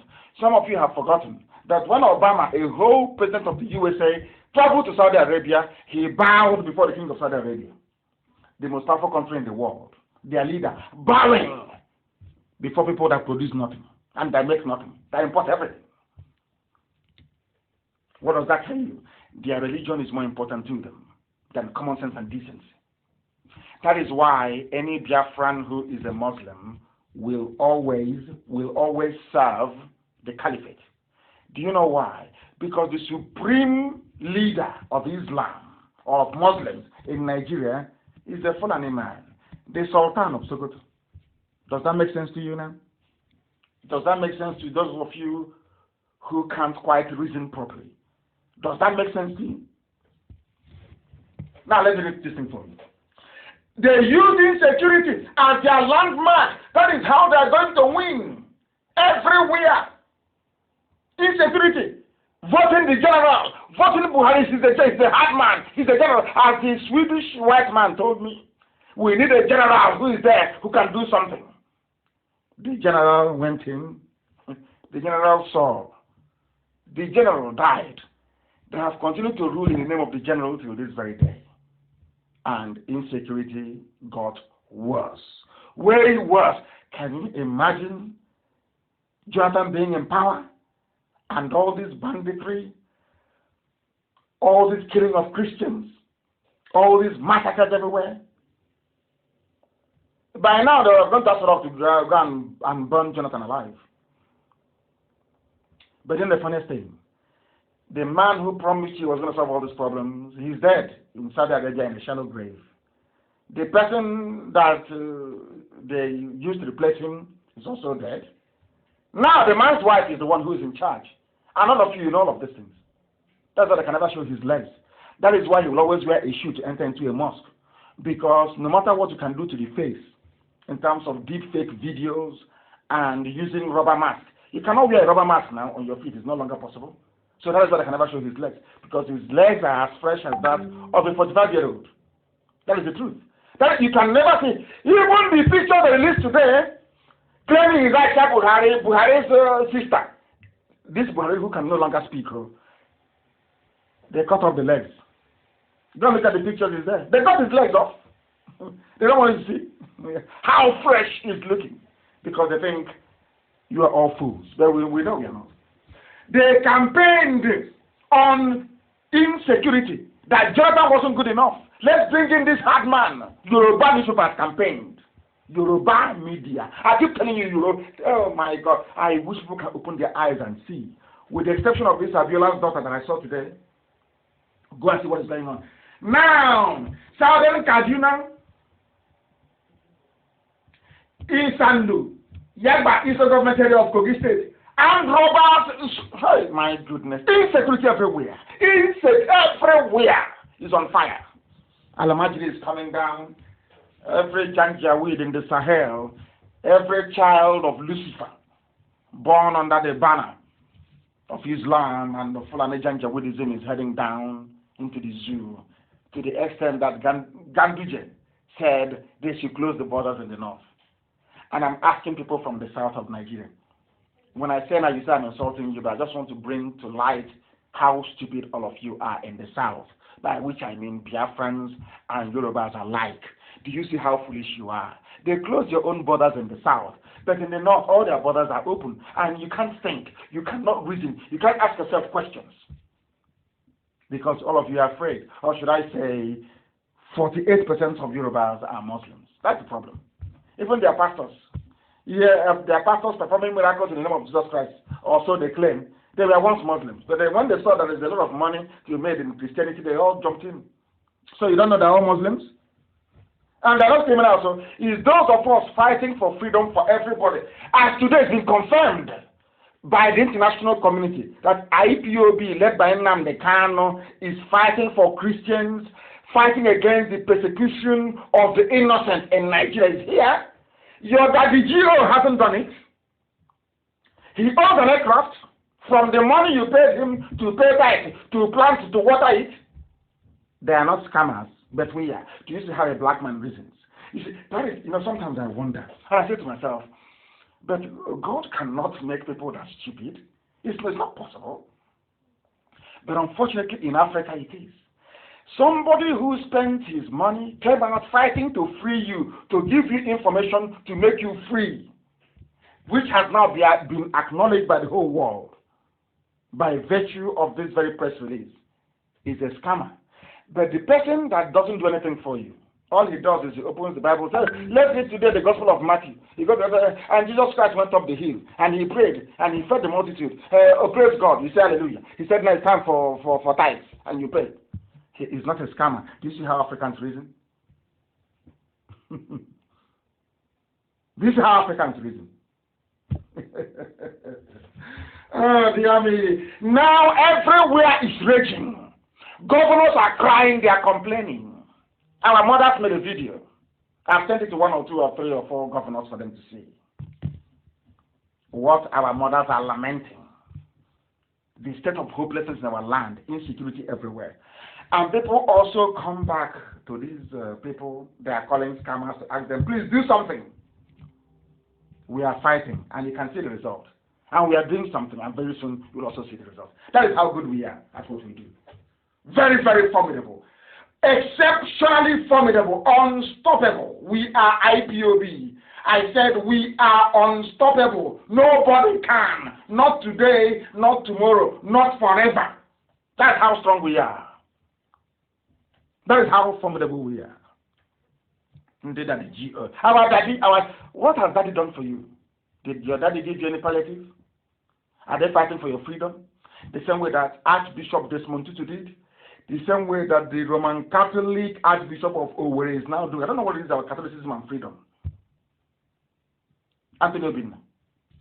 All is there. Hey, open our churches, so we want the churches to open. If you don't open the church, you're Antichrist. They want their money. But they're not scammers. No. The person in IPOB fighting for your freedom. Do you see how foolish you are as a black person? The person fighting for your freedom is a scammer. But the person that contributes nothing to your life, absolute zero to your life, taking your tithe, planting of seed, sowing of seed, the weeding of the seed, all these things you pay. He is not a scammer. He has a private jet with some money. He's not a scammer. Do you see how foolish you are? These black people and this. When I say this, I'm not insulting you. I just want to bring to your attention how daft you are, so that you may change. That's all. I'm not saying it to condemn you. I'm saying it so you can go back, look yourself in the mirror, realize how slightly stupid you are, and then change your ways. And know that it is only IPOB that can lead you into the light. And that light is freedom. That is what we represent. And that's what we preach every blessed day. There is insecurity everywhere. Insecurity everywhere. All they do is to steal, lie to you. Oh, Tinubu 2099, Tinubu 1592, all that's rubbish. But they will not say that Tinubu is the one collecting the toll gate money at Hajar Lekki Road. His toll gate, Tinubu in his pocket. Jagaban. He's for our president, is Tinubu. Toll gate from you. He is not a scammer. He is not a fraud. Do you see how foolish you are as a black person in the zoo called Nigeria? Tinubu is not he's a presidential material. A thief is a presidential material. Those who are campaigning and fighting for you to have 24 hours electricity, to have good roads, good hospitals, for you to be able to run your lives the way you want, the way to make meaning to you. No, they are fraudsters, but the one building toll gates, the one asking you to come to his university that you paid for out of your tithe money and offering money, that you then have to pay for to go to, they are saints. And you're telling me you're well mentally. I very much doubt it. This is a live presentation of Radio Therefore. We are live and direct, and the whole world is listening. The whole world is listening, and I'm going to shock the zoo this night. I want to let the Fulani Janjaweed know this. I want to let Aisha, because Aisha is the one now who is the Madam de facto president. She is the one in charge. Aisha, this is her third boyfriend that she's using now to be wearing the mask of the husband. That is the truth. One day you will thank me for it. I was telling you before that Asorok was empty. There is no president. They are all gone. You said no. Now that Shoika have said it, you may be able to listen. I posted it. I can't lie. I am under divine instruction. And I can't lie. What am I lying for? And I'm at last. I think I tell you the truth. When I told you that Buhari was dead, Asorok is empty. You didn't believe me. Till today, I'm asking you, where is Buratai? Have you heard from him? Where is Osibajo? Have you heard from him? Have you heard from any of them? His only video. He was in a conference call. He attended meeting of Fekomok. He was here. Have you seen him? Yoruba, have you seen your son? Everything I tell you is gospel. It's your Puchinek. Now listen to me very carefully. I'm about to reveal the plans of the caliphate, so you understand the way they operate. Now, anywhere you see a lorry broken down, Dangote lorry, they take off the tire, it's broken down. That place is a place where they have used to supply arms to the Janjaweed in the forest. Anywhere you see any broken down Dangote truck in the south, go into the bushes. The Fulanis are there. That's the arms are there. We know. We found them. But I cannot tell you what we are doing with it. We have their arms for your information. Right today, let's talk about it. Today's date is Sunday the 7th of June. Today is Sunday the 7th of June. 28 minutes to 9 p.m. in Biafra land, GMT. Sometimes we ask GMT. I'm telling you this. We have recovered some guns from them. Write it down so in the future you will reference today's date and what I told you. Anywhere you see a Dangote truck broken down, is no longer working, they are changing the tire, they are fixing the engine, that same place, watch very carefully, you will see Okada, you see motorbikes come and go. Motorbikes will come and go. They are taking arms into the bushes, into the forest. Therefore, Dangote is a part and parcel of this jihadi conquest of the South. And Yoruba, you are in trouble. Yoruba, hey, serious trouble, I'm telling you this. Now, anytime there is a breakdown problem with a lorry, Dangote, especially from the north, they are distributing weapons. Distributing weapons. Anywhere you see a helicopter hovering like the one we had in Ebonyi a few days ago, they are raised up because we've driven them away. So they are stalking them. The Nigerian army is involved in arming dangerous terrorists and bandits to kill you. Therefore, in fact, Chinasa, send those pictures to Amaka to post everywhere for the world to see. I want it posted because I want everybody who is from Ebonyi, every Biafran from Ebonyi state, serving in the Nigerian army. I want to let you know that that same Nigerian army is busy, as you're fighting Boko Haram in Meduguri, in Adamawa, in Taraba, in Yobe. The same army you're wearing the uniform, doing Oshebe with, they are supplying their brothers, their terrorists to take over your village, to kill your mother, to kill your father, to kill your relatives. I want those pictures to be distributed. Now that the world, the places where I posted, we drove them out. They waited for some days. They started to resupply them with arms. We have this helicopter, Nigerian army, in Ebonyi state. In Ebonyi. And there are people from Ebonyi state serving. It's the warped reasoning of a black man. I don't know how you can be serving in an army that is busy trying to take over your own village and kill your people. Anywhere you hear a helicopter hovering near a forest, they are supplying their people there. That is the preferred method of the governor of Kaduna State, Nasser El-Rufai. That's the method. And as I told you, he is part and parcel of the Janjaweed Brigade, those seeking to conquer the whole South. Anywhere, as I told you before, Igbocha is important for the River State, where they have their men saboteurs. River State, they need it at all costs. I said at all costs. Some of you don't know the battles that Wike is fighting. You have no idea. If you know the battle that man is fighting, I'm telling you, if you see him, you bow for him. The man is fighting a battle with demons everywhere. Fulani wants to take over, you call it River State so people can hear. They want to take over River State at all costs and by every means. I say at all costs. They have brought out their people to confuse you. They need it.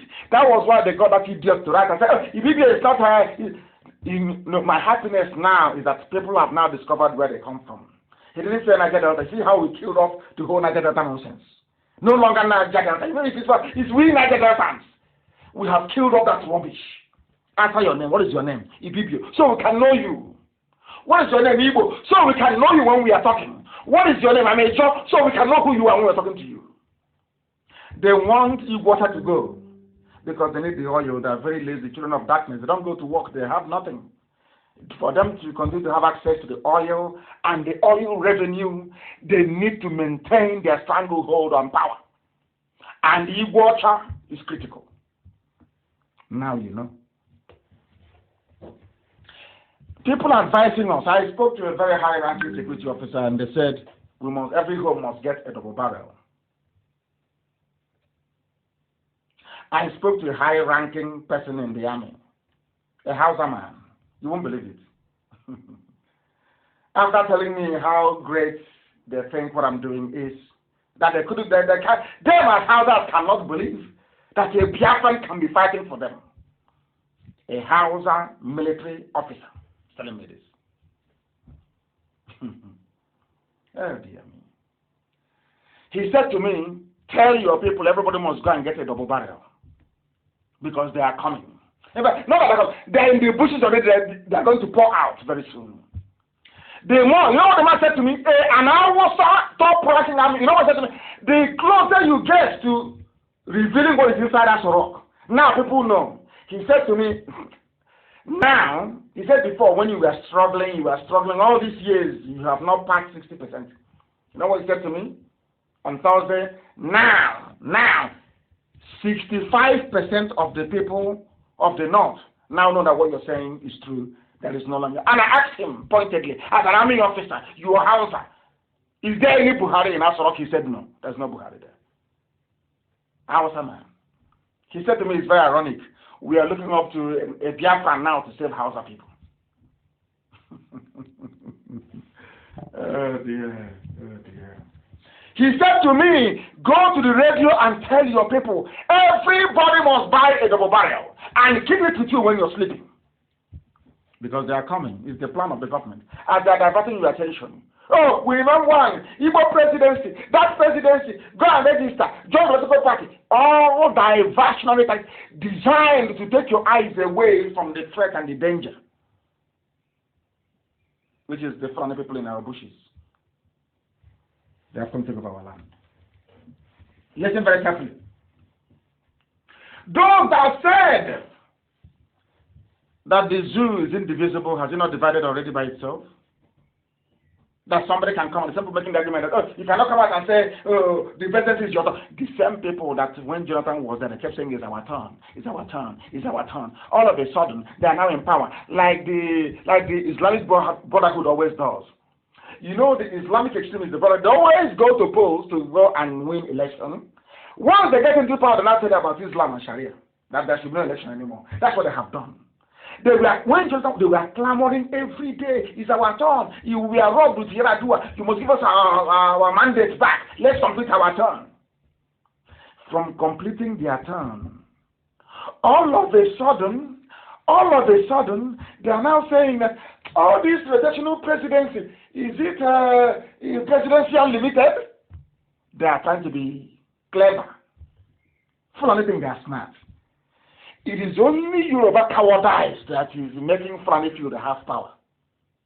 I'm saying it live so the world can hear. I don't hate anybody. I tell you the truth. The only thing giving Fulani courage to be killing people, to be doing what they're doing, is the cowardice of the Yoruba race. And their unfounded and stupid hatred of an Igbo man. Those two things. If Yoruba can go back tonight and remove those two things from their mind, before God and man, I'm telling you, by this time next week, there will be no more Nigeria, everybody will be free. Yoruba should stop being afraid of the Fulani. You must stop being afraid of them. They are like darkness. Switch on the light and they flee. As we have done. Now, how many slaves do you get from Biafra land now? We have changed them so much. Only the hardened ones, those they pay direct, are the ones now talking. Every slave is asleep. Only the ones that are paying direct are the ones. But very soon, they will all go to sleep as well. Mark the date, the time. I don't make videos. There's no need for it. Very soon, they will stop talking. They will know. We brought down the zoo. Talk less of reference that we feed. Oh dear. We shall see. Shall see. Today now, the whole world knows. Not just that IPOB is fighting for Christians everywhere. You can hear it from Asorok. IPOB is fighting for Christians. And IPOB, they are Jews. They are fighting for Christians. Are you listening? Because we want the good of everybody. Of everybody.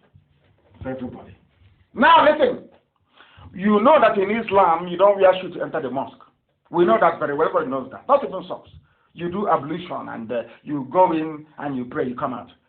Ask yourself this question: why would somebody they claim is Buhari, of course, which you know to be Aisha's boyfriend, wearing a face mask, why would he wear shoes into the mosque? They will look at him. They will look at legs. So he's a young boy. And now you know, don't you? It's called common sense. Putting one and one together to get two. Simple common sense. Which of course is not. People who can see they are thieving Daddy Gio and call him a good man, and somebody who is a freedom fighter is a fraudster, is a scam. What do you think that person has upstairs? Nothing. That's how foolish they are. So people are wondering, why is Africa poor? Africa is poor because of how you reason. You reason like poor idiots. You don't reason very well. That is why everybody is poor. You don't reason very well. We must conclude, based on the picture we saw yesterday, I'm trying to tell you what is happening in the zoo, that even the hitman himself is dead. Who is Buhari?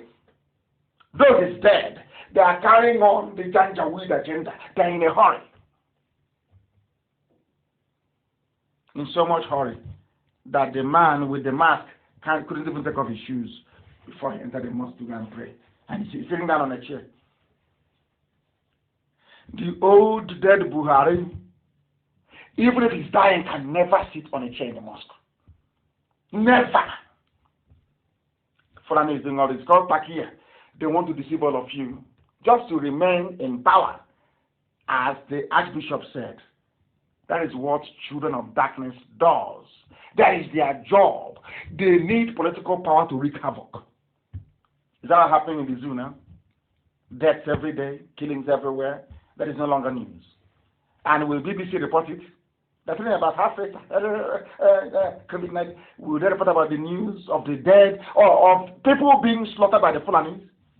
The answer is no. Nobody is allowed to pray in the shoes in the mosque, but only in the zoo called Nigeria. Only in the zoo. When people talk about Biafra and secession, there are things they don't quite know about the views of the granddaddy of tribalism and ethnic bigotry. They try to accuse me of being an ethnic bigot. They have cleverly forgot what Ahmadu Bello said. I didn't start it. Ahmadu Bello, a Fulani man started it by saying, although we are Nigerians, but I will not give job to an Igbo man. If there is no northerner who can do the job, I'll give it to a white man. If there is no white man, then I'll give it to Yoruba, maybe. Didn't you hear when Ahmadu Bello said that? Are you deaf? All of you are deaf. All of you claiming you're intellectuals and we're intellectual. What IPOB is doing? Were you deaf? When Ahmadu Bello was saying that, were you deaf? Today you're preaching to me about one Nigeria. One Nigeria. When Ahmadu Bello, the founder of Fulani ethnic bigotry, when he was talking his nonsense, where were you? Where were you? You were deaf and dumb. We have the videos on my page. Go there, you scroll down, you will see it. Mouthing rubbish. You never said a word. Now, when I say my people should be free, I am the one who is at fault. You don't know that white people are intelligent. When I go to meetings with them, that's what I tell them. Oh, but Mr. Kanu, they said you're an ethnic bigot. You know what I do? I call our deputy teacher, put on that clip for them. And we project it on the wall. And by the time the clip finishes, you see them scratching their heads. I said, okay, next item. And that one is buried. They don't know how prepared we are. You know, it's actually a very good thing. When we started, they said, oh, they are false. They're uneducated, they didn't go to school. Then that reminded me of what we used to hear in the when we were small. if you're boiling rice or whatever and you cover it and you're busy playing video game, by the time you come, there'll be steam everywhere. There'll be sludge on the top of the cooker. If you're using firewood to cook, the pot will so much boil over that the liquid in the pot will quench the fire. The firewood will go off because we ignored that little pot. That was, you know that Elohim is miraculous. They looked at you, then, oh, no, they're not intellectuals. They're not, oh, no, leave them. They're touts. They're looking for money. Hey, they know nothing. By the time they came back, the zoo had crumbled. They are playing with us. They don't know who we are. Let me tell you what Ahmadu Bello said in 1964. I tweeted, that's everyone has to be on Twitter. I tweeted and I said what the man said in the tweet that I made. That was yesterday. Go to Mazi Nnamdi Kanu on Twitter. Follow me on Twitter and become educated. Follow me on Twitter. My official account, I think, is 142,000 followers. And I love them because they retweet. All I'm asking you to do is just to retweet, that's all. Retweet only, that is all. Do you know what Ahmadu Bello said? That man that hates Igbo so much. If the East, he never said the East, which means Ibibio, it means Kalabari, it means Efik, it means Oron, it means Anang, it means Ekoi people, it means Jaram, it means Ishekiri, it means Urobo. Everybody, he said the East. East. Ahmadu Bello. If the East insists on seceding, which means that the yearning for freedom didn't start today. In 1964, before Nzogbu's coup, before the war, even the Janjaweed, they knew we wanted to go to be on our own. Ahmadu Bello said in 1964, if the East insisted on seceding, then other Nigerians ought to secede. Other Nigerians ought to concede such a right in peace. When the granddaddy of Fulani Janjaweedism, Ahmadu Bello, was saying this in 1964, he said, allow Biafra to go in peace. But they did not want to ignore what he said, because at least I like them that way. They never ignore their past masters, even if they are dead. So to carry out that, to wage that war against the East, they brought Gowon, who is a Christian, and not a Fulani man, to wage that war. Because if they are the ones waging this war, Americans and the French would have asked them, but Ahmadu Bello said, allow them to go in peace. That's what Ahmadu Bello said. Then why are you fighting? They said, okay, instead of us implicate ourselves that way, let's call a foolish Christian, like Gowon, make him head of state, give him the template of the war to go and fight a war. And that was what the idiotic Gowon did for them. Not saying that it's being used. Today they have massacred all these people. And they are crying in the Middle Belt. Don't you know that? You can't escape history. Not at all. Not at all. Not at all. And I mentioned the children of light versus darkness because I'll keep making references to it. You see why I like Trump? You see why I like him? Do you know that had it been Obama, who is the president of Obama, destroyed 5 African countries, for information. 5 was destroyed. Are you telling me that this man called Adesina will be probed? There is corruption everywhere in the zoo. Every ethnicity, they're all corrupt, all of them. As long as you're portraying in limelight, you're a thief. Do you know that after making noise, that the board of the African Development Bank, AFDB, have now authorized an independent probe of the president, Akinwumi Adesina? And who authorized it? Who asked for this probe with the United States of America? Do you see how people who are just and upright, the way they behave? It doesn't matter whether it's evil. They don't have any right to interfere in ADB. No right whatsoever. But the man saw something wrong. Something wrong. Nepotism in Africa Development Bank. What this are they? Is it Akim Wumi Adeshina was doing? I said, no, go and probe him. We have seen something. That is how honest, decent people behave. I have nothing against this man, but he needs to step down because he is corrupt. He is corrupt. Akim Wumi Adeshina is a corrupt banker in ADB. But because he's corrupt, see how they protected him. Obasanjo, you see how Aisha's boyfriend, because they need Yoruba, they need every friend they can get to keep Nigeria one. They need every friend, everybody, anybody who has friends outside to keep saying Nigeria is great. That's why they're supporting evil. That is why they're supporting evil. My goodness. But at least you say they are probing them. They are probing them because they are all thieves, they are all criminals. Where have you heard in your life that a presidential villa is on fire? Where in your life have you heard? They tried to break into the office. It was impossible to break into. Are you aware of that? Go and look at all the pictures they are now releasing and the pictures they used when Abakari was alive of the presidential office is no longer the same. I wish China Sassum to do something about it. Look for the old picture of Asorok.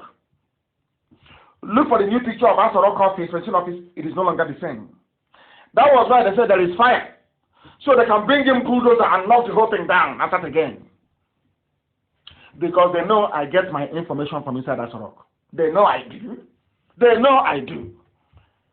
If they like, let them start everybody there. I will still get information from right inside there. Do you know that's what happened? They had to build an emergency presidential office. Go and look at, and no, not even IPOB. Anybody can do it. Look for meetings inside Asorok before the end of 2019. Then look for all, since Aisha took over with her boyfriend, look at all their pictures and tell me if the offices are the same. They're no longer the same. Because the original presidential office, it had 2 glass shelves by the side. The new one doesn't have any.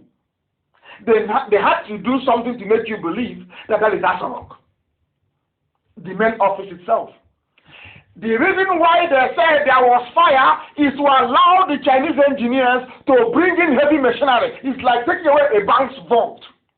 Those of you in the banking sector, taking away a vault. It's not something you can just do with ordinary acetane, whatever. That thing they use to the blowtorch to open it. The Chinese tried. They couldn't open it. Now they said there is fire inside. Have you heard of such rubbish before? Fire inside the presidential villa.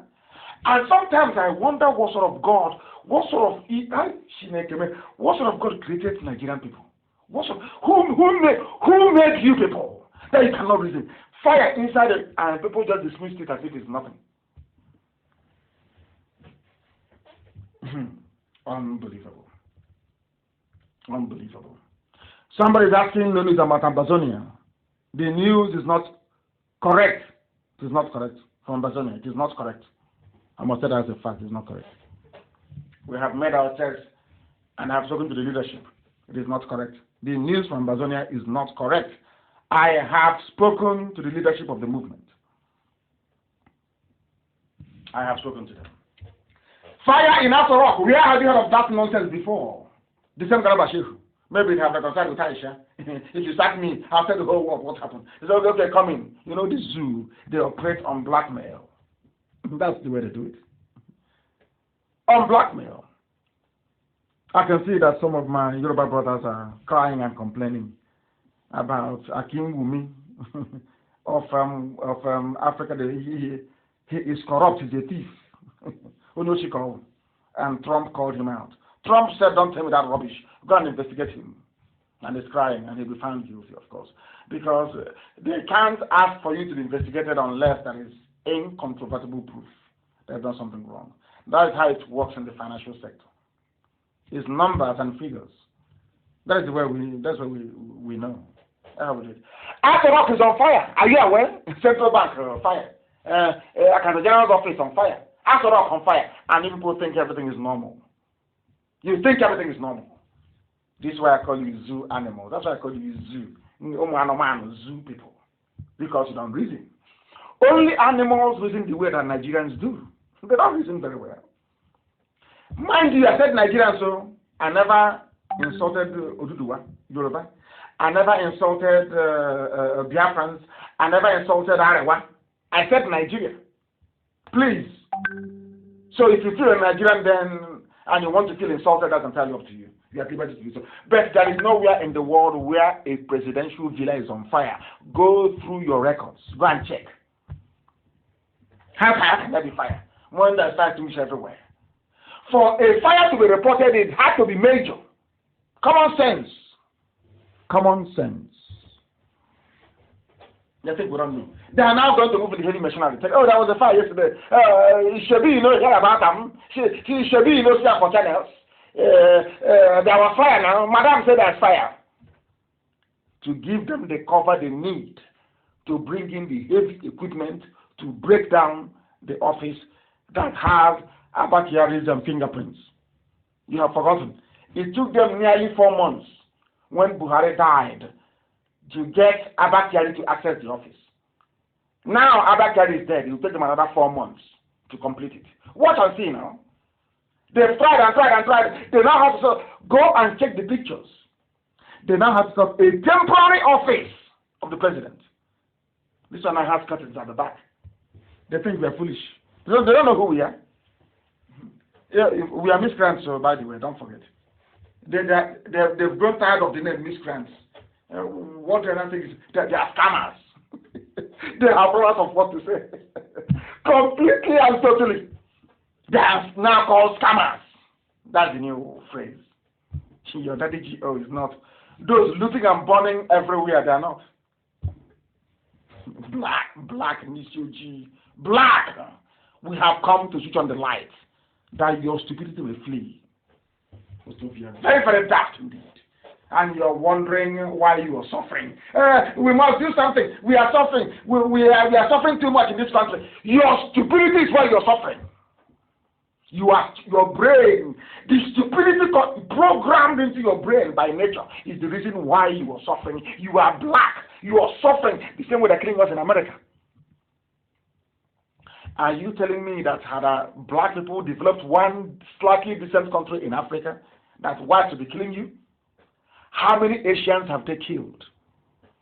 Can't you ask yourselves, how many Asians? They are killing blacks in America because Africa, black Africa, is a disappointment.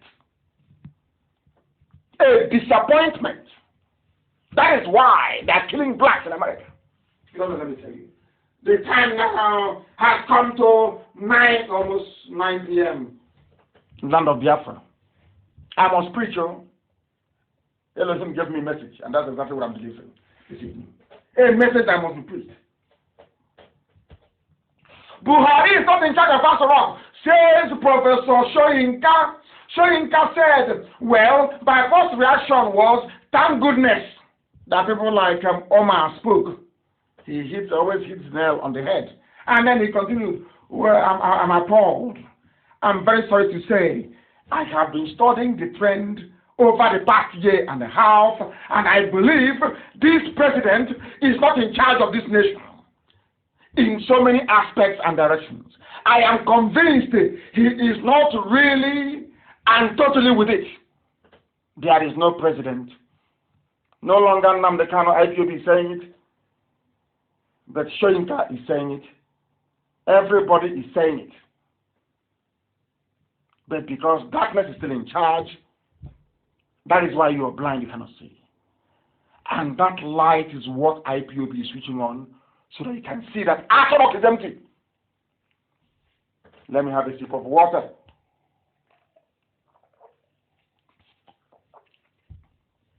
Unlike the impostor before he died, Jibril is dead. That's why nobody can speak anymore. Jibril is gone. Jibril is gone. Is that Asha's boyfriend? They're still teaching him how to speak. Now you understand it very well, don't you? Soyinka has now confirmed what I have always been saying. What had I always said? The answer is empty. Buhari is not there. It doesn't matter the American one that they use. It doesn't matter how many fake pictures they release. The only presidency in the world that doesn't address the press, doesn't answer questions from anybody. Live broadcast, you have to beg them to do it. There is nothing. In fact, even when they ask for live, they record some nonsense and bring hole in the neck. You see all this evidence before you. No wonder Nigerian judges are so hopeless. Even when all the evidence is before them, they still write a ruling that is almost incomprehensible. You are a human being. God gave you brain, gave you eyes, gave you ears. You saw somebody without a hole in his neck before. He traveled to Cuba. All of a sudden there's a hole in his neck. You couldn't ask questions. And you're telling me you're normal. You're a human being that ought to be respected. I sincerely do not think so. Now, Soyinka have seen what you have seen. Now, the banditry is increasing. Now, the Fulani criminality is not just in looting and burning. They are killing people, abducting health workers in Katsina, even the home state of the brutal terrorist himself, Buhari, who is now dead and buried in Saudi Arabia. There is Janjaweedism in full force. They consume themselves. Can you now see it? Even Katsina State is no longer safe. Elohim works in miracles. They thought they're coming after IPA, they're coming after Biafra to try to stop Biafra.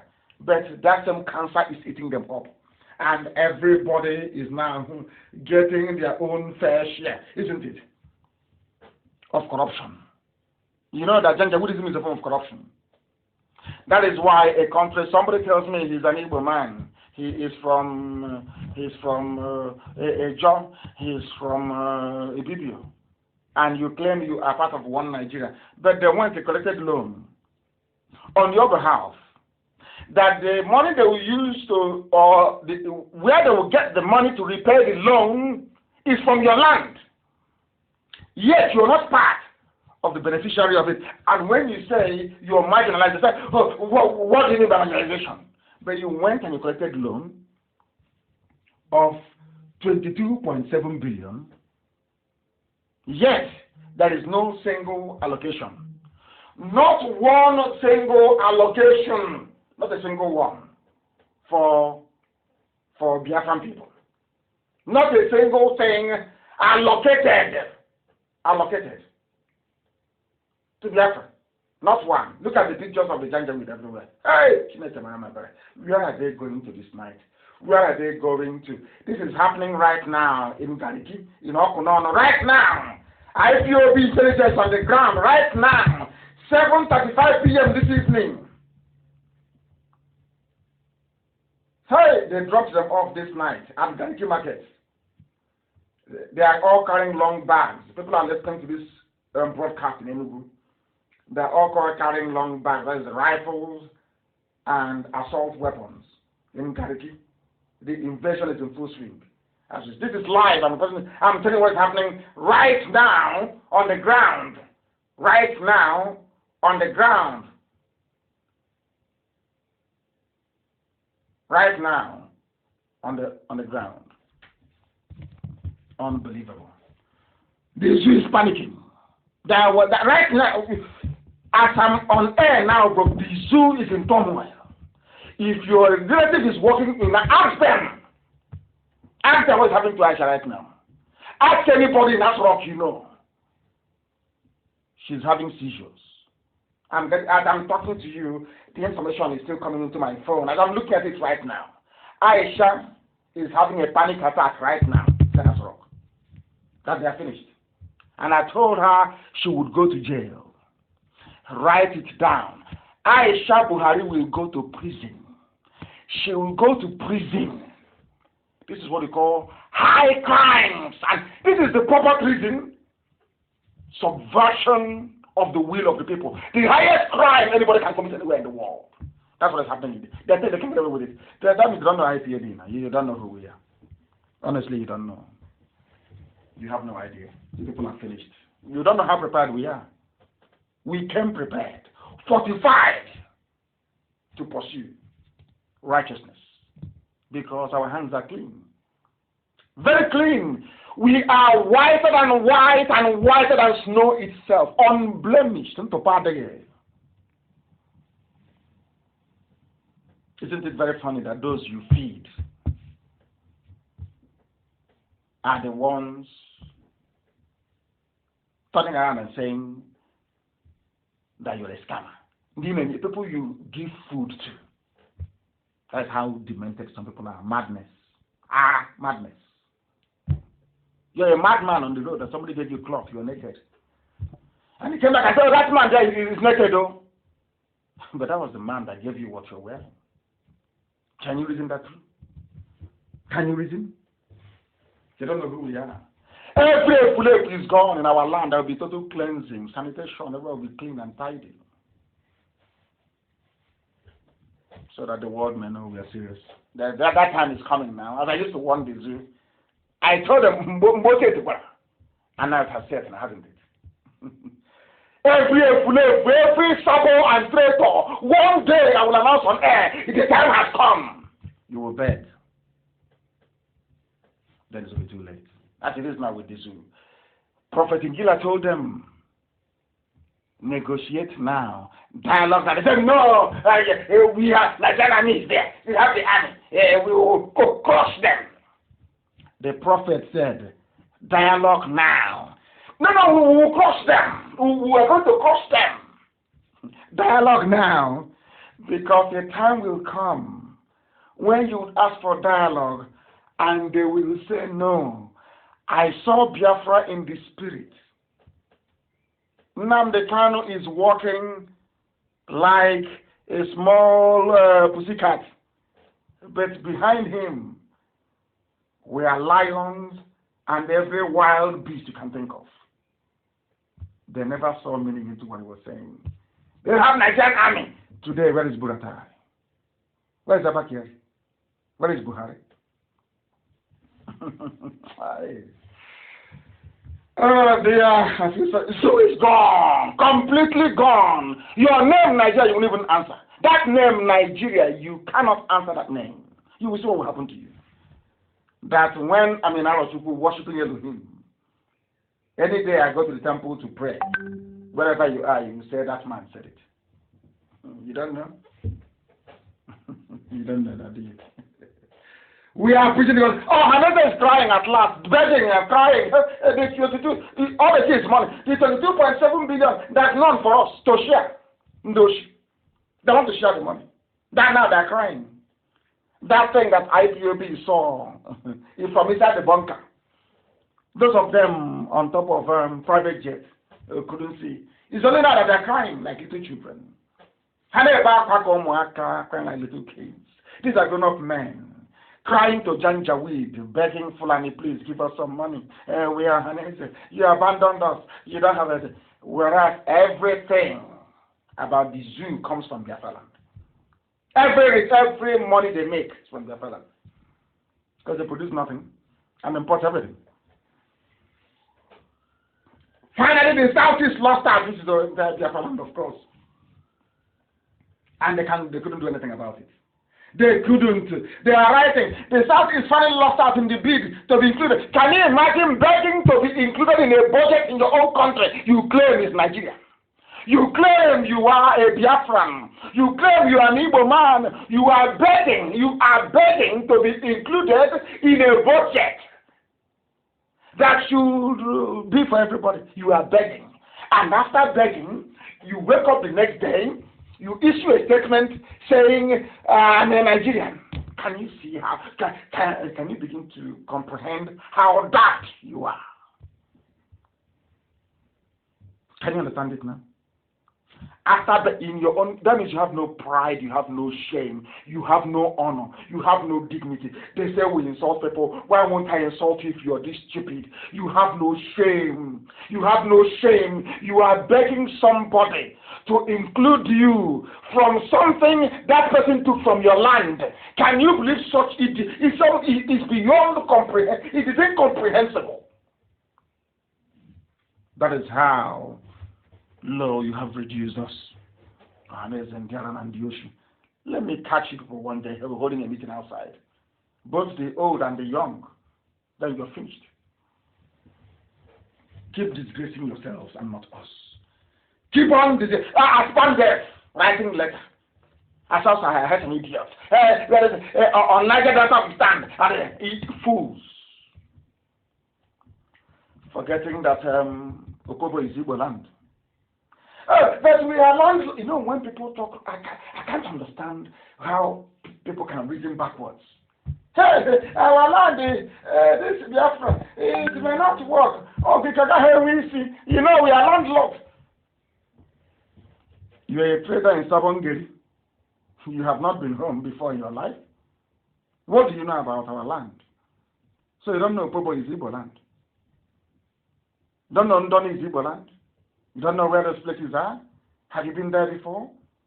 Do you see how people are shamelessly parading their ignorance by claiming our land is somehow Biafra and is landlocked, no access to the sea? Can you believe such stupidity?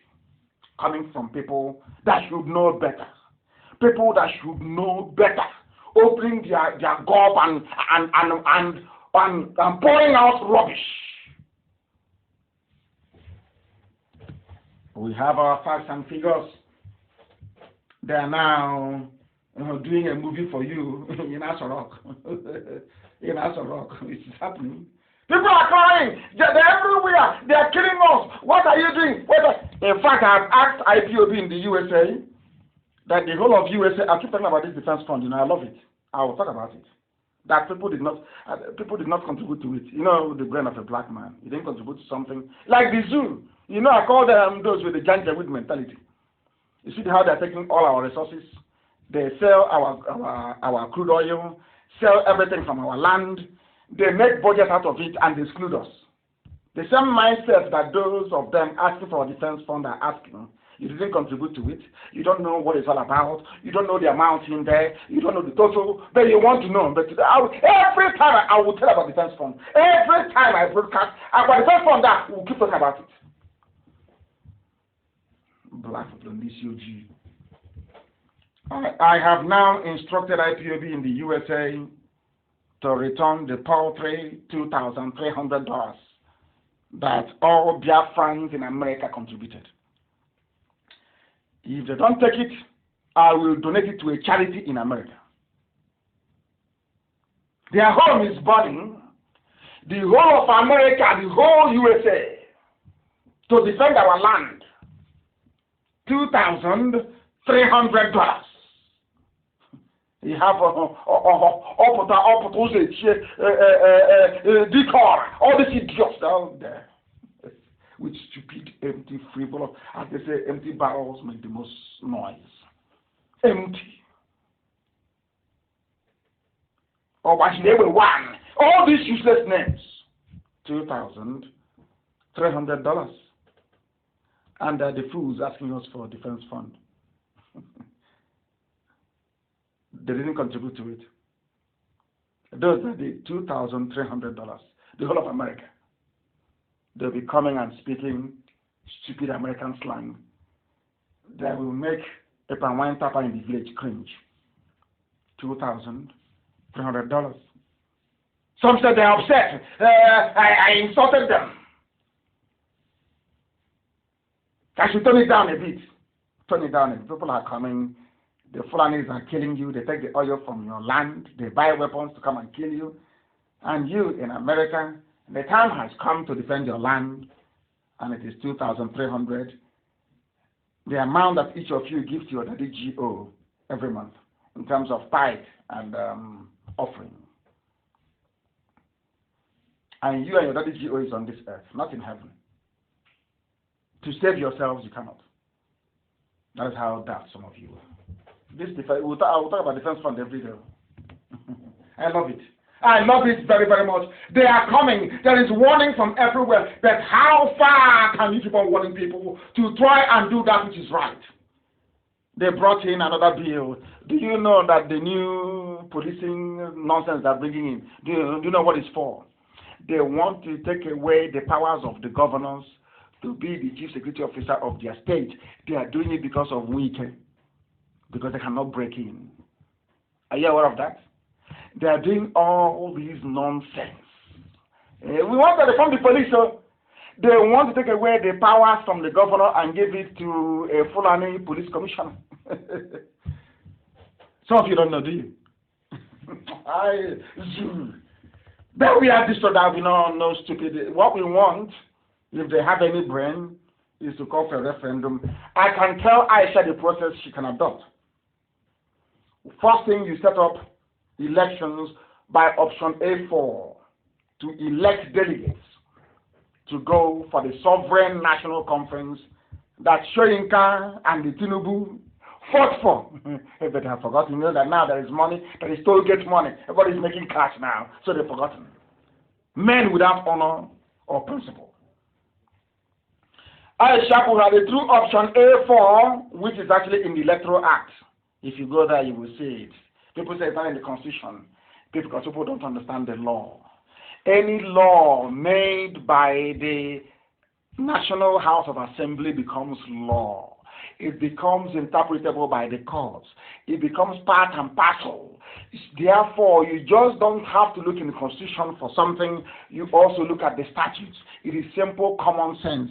It is elementary one, law and government. Elementary one. Therefore, there was a law they made under Jonathan reforming INEC. In that very law, you can see it there that INEC are empowered or enabled by that law to conduct a referendum and place decide. It is there. Therefore, it is now an integral part of the Nigerian legal statute. In other words, there is referendum in your constitution. It is there. I don't know how much they're going to pay me for these lectures, honestly. Oh, we don't have it all. You cannot do it.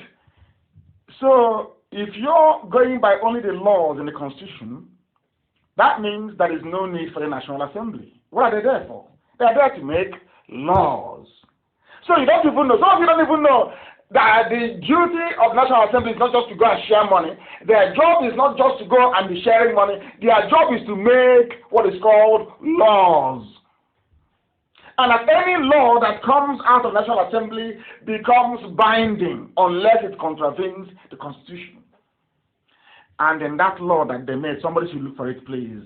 The law that Jonathan made, reforming INEC, that Electoral Law Act, I don't know the year that it is. Read through it very well. Find it maybe on PDF and do a word search. Type in the word referendum and you will see it. So there is referendum in the laws of Nigeria. So I'm asking Aisha now, what you can do is use option A4. If you don't want the system to implode, and all of you will, in fact, you will die. I'm not even sure you will make it to prison. Call for using option A4, instruct INEC to conduct elections for people to popularly vote truthful men and women to go to a conclave, sovereign national conference, to determine the modalities for the nationwide referendum that will lead to the peaceful breakup of Nigeria. I won't give you this advice. I will not give you again. I know some of you are waiting to die to go and see 76 virgins in heaven. Your wish is about to come true. Unless Aisha follows this simple template, very simple. You don't need laws. Nigeria doesn't have any, should I say, legal framework to challenge any executive decree coming from Asarok. I call it a decree because, that's the way they think, like dictators. Aisha instructs INEC to use the provisions of the Electoral Act to conduct elections, electing people to go to a sovereign national conference to determine the terms of dissolution of Nigeria, or else what is about to come. Those who can should interpret for them. We are live and we are direct. The time now is approximately, should I say, 21 minutes past 9, and we'll continue to preach this gospel, please, because there are so many things for us to get through this very evening, and we must preach it. I'm not going to tell you how they intend to take over your lives as a result of their COVID-19 law. Have you gone through that law before? Somebody took time and made some observations and suggestions on the law, and it is incredible. Absolutely incredible what they're trying to do. Fulani is out to grab power by every means, and they are determined, and with Yoruba media, with them in a very cowardly state, the Janjaweed will always get their way. And as I told them, Otis Okali is out and Olisametu is left. I want to tell those who are in Asorok, you can, by your own admission this evening, you can attest to the potency of IPOB, this movement that I lead. It is a movement, not a group. We are a movement. This movement that I lead by the grace of Elohim,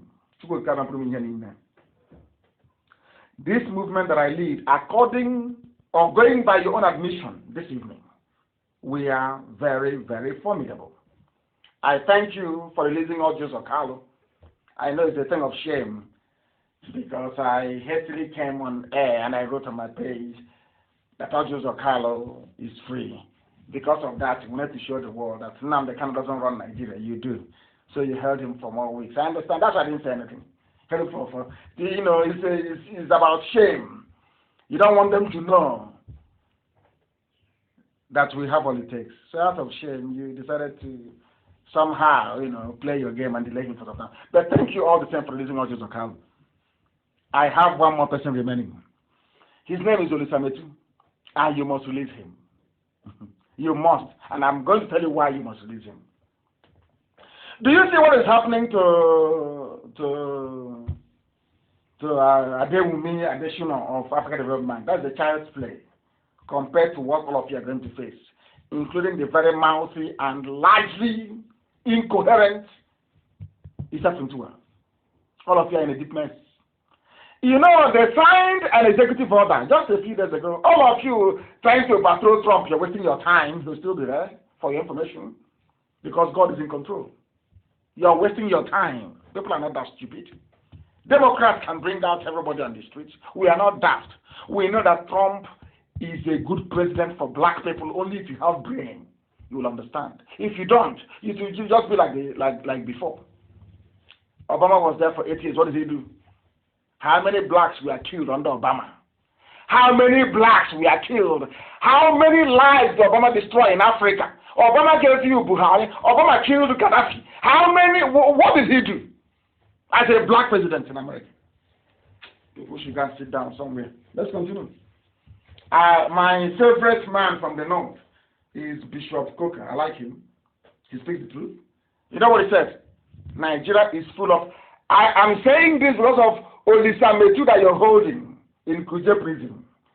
I am asking those of you who are responsible, what I call the full and illegal team. They decide who stays in jail and who comes out. As I told you before, is Magu not missing? Has EFCC been indicting anybody ever since? I'm waiting for him to indict one more person from the south, and he's gone. I am reading this thing out for the attention of those of you that claim you are Fulani, you decide who is free and who is in jail. Those of you holding Olisametu, this is for you. It's for you. I am going to go by what Coker said. This is just opening shot. I know where to go. I know where to submit your names. I know how to press and to pursue. Nobody can make us become dispirited, so to speak. To dampen our spirit, you cannot. Ask Facebook, they will tell you. I'm even surprised today they're holding it at 11.8. I thought by now it would be about 3,000 because they know, even if you take us to 0, I will still be preaching. So it's meaningless. Now, listen very carefully.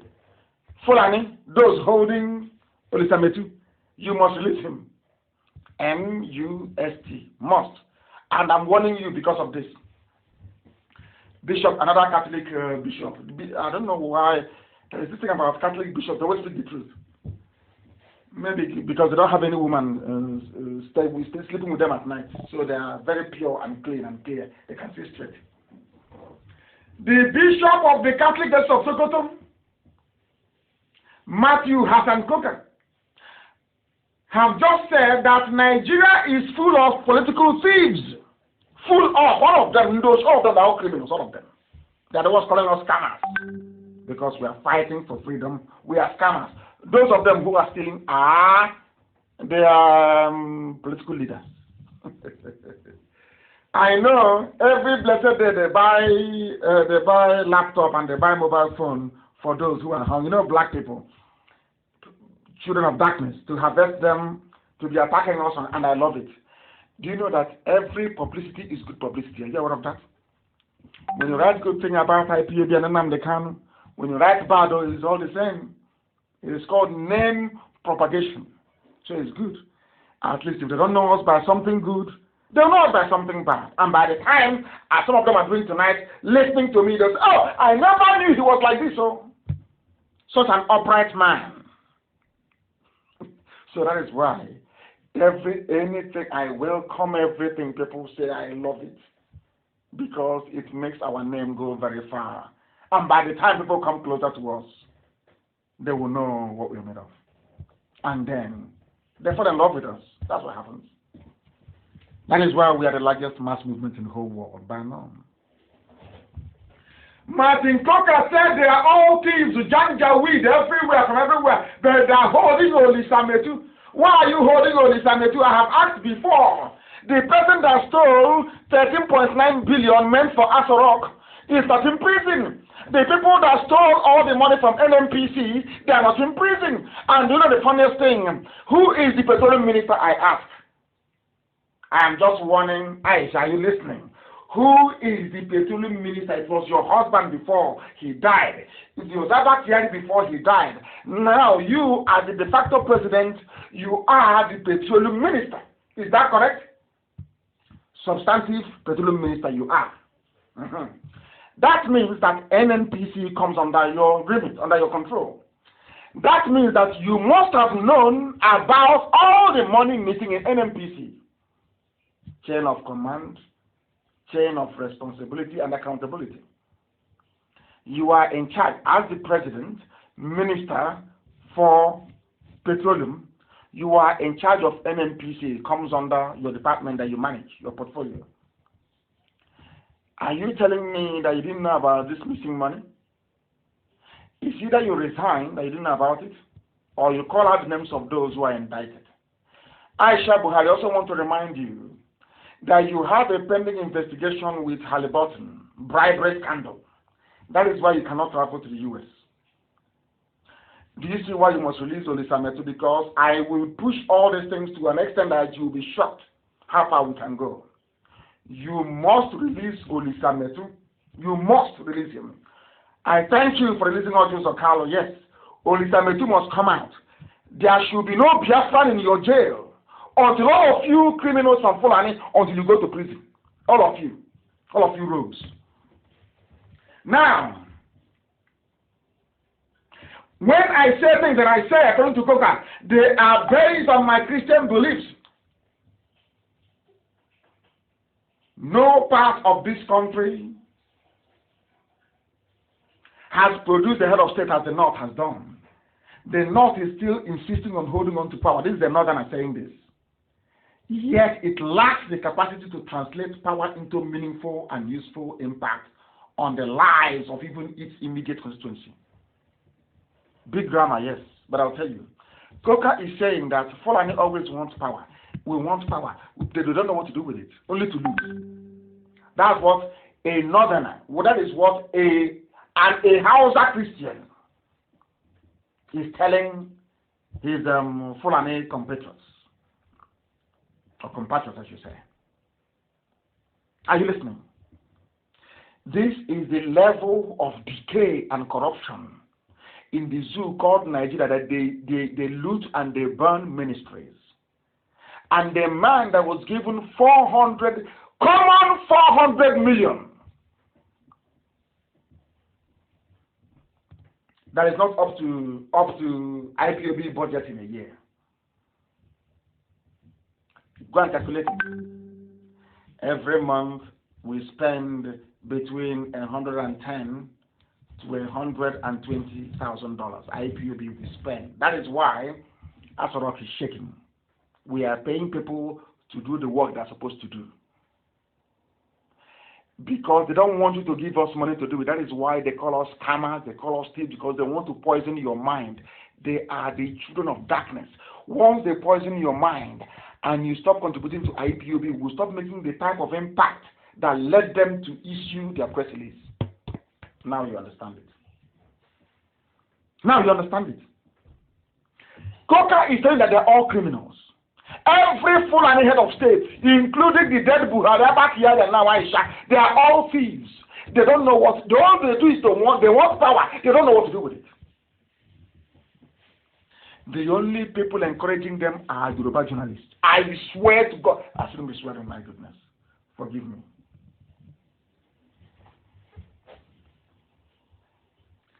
I am telling you right now, Aisha, you see Olisa Metu? Release him, and I'll leave you alone. If you don't release him, every government of the world will receive your dossier. Every government of the world. How much you've stolen, how your son is the fourth richest man in Africa. Every secret you have will expose it. Your 3 boyfriends, you're on your 3rd boyfriend now. The man you are now with, wearing the mark of your husband, is your 3rd boyfriend. I know all these things. Release Olisa Metu. For me, release him. Release him. Coca said these people are corrupt. You don't know what to do with power. And it is true. Abundantly true. Olisa Metu is in jail. Audios of Carlos just came out. And I want common sense to prevail amongst the zoo people, zoo Nigerians, to understand this very clearly. If you don't release Olisa Metu, I will destroy the image of every frontline house. I wouldn't say house, please, forgive me. Every Fulani frontline politician will be dismissed. Beyond, even that Saudi Arabia and the UAE you go to, they will stop you from coming in there. Olisa Metu must be released. Must. And why do I say so? Because the news is already international, in case you don't know. Remember, the Senate committee was probing the looting of NNPC funds by Fulani. Fulani, they are now asking, give us loan.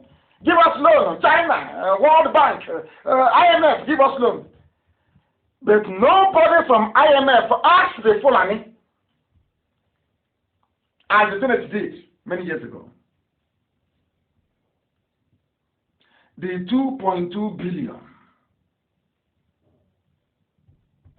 The 2.2 billion that was stolen from NNPC.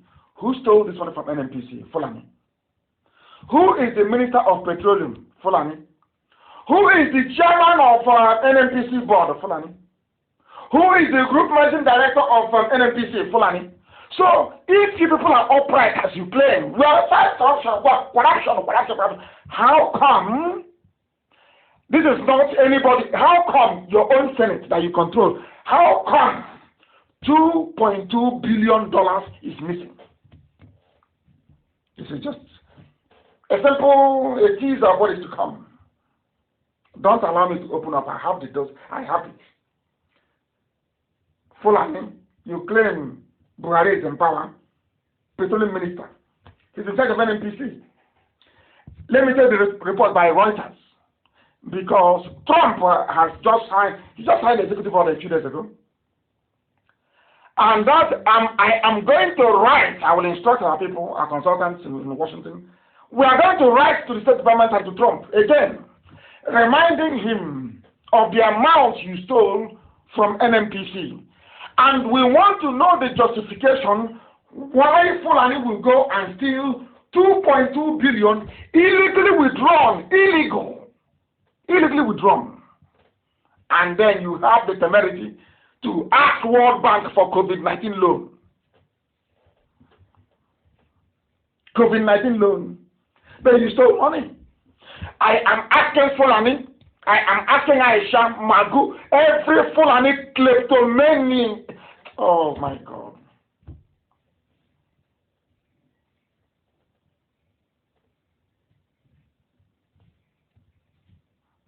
I am asking every Fulani thief,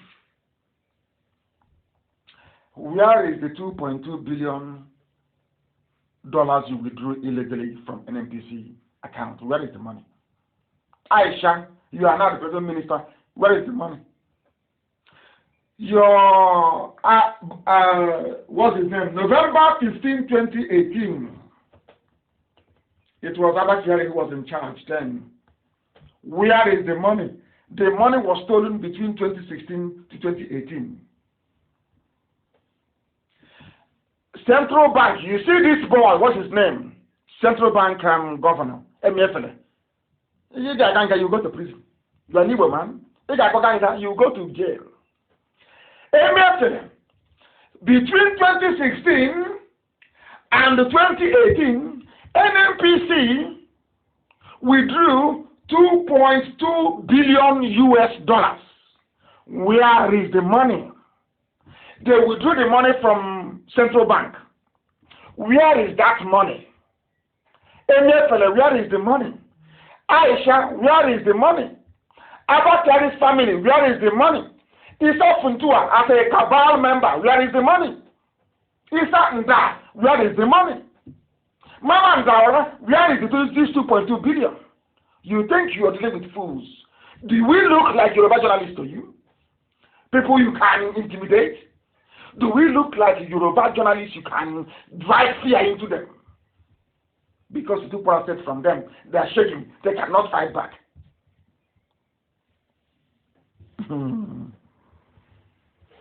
Somebody said the money was used in school feeding. Somebody wrote, what's his name?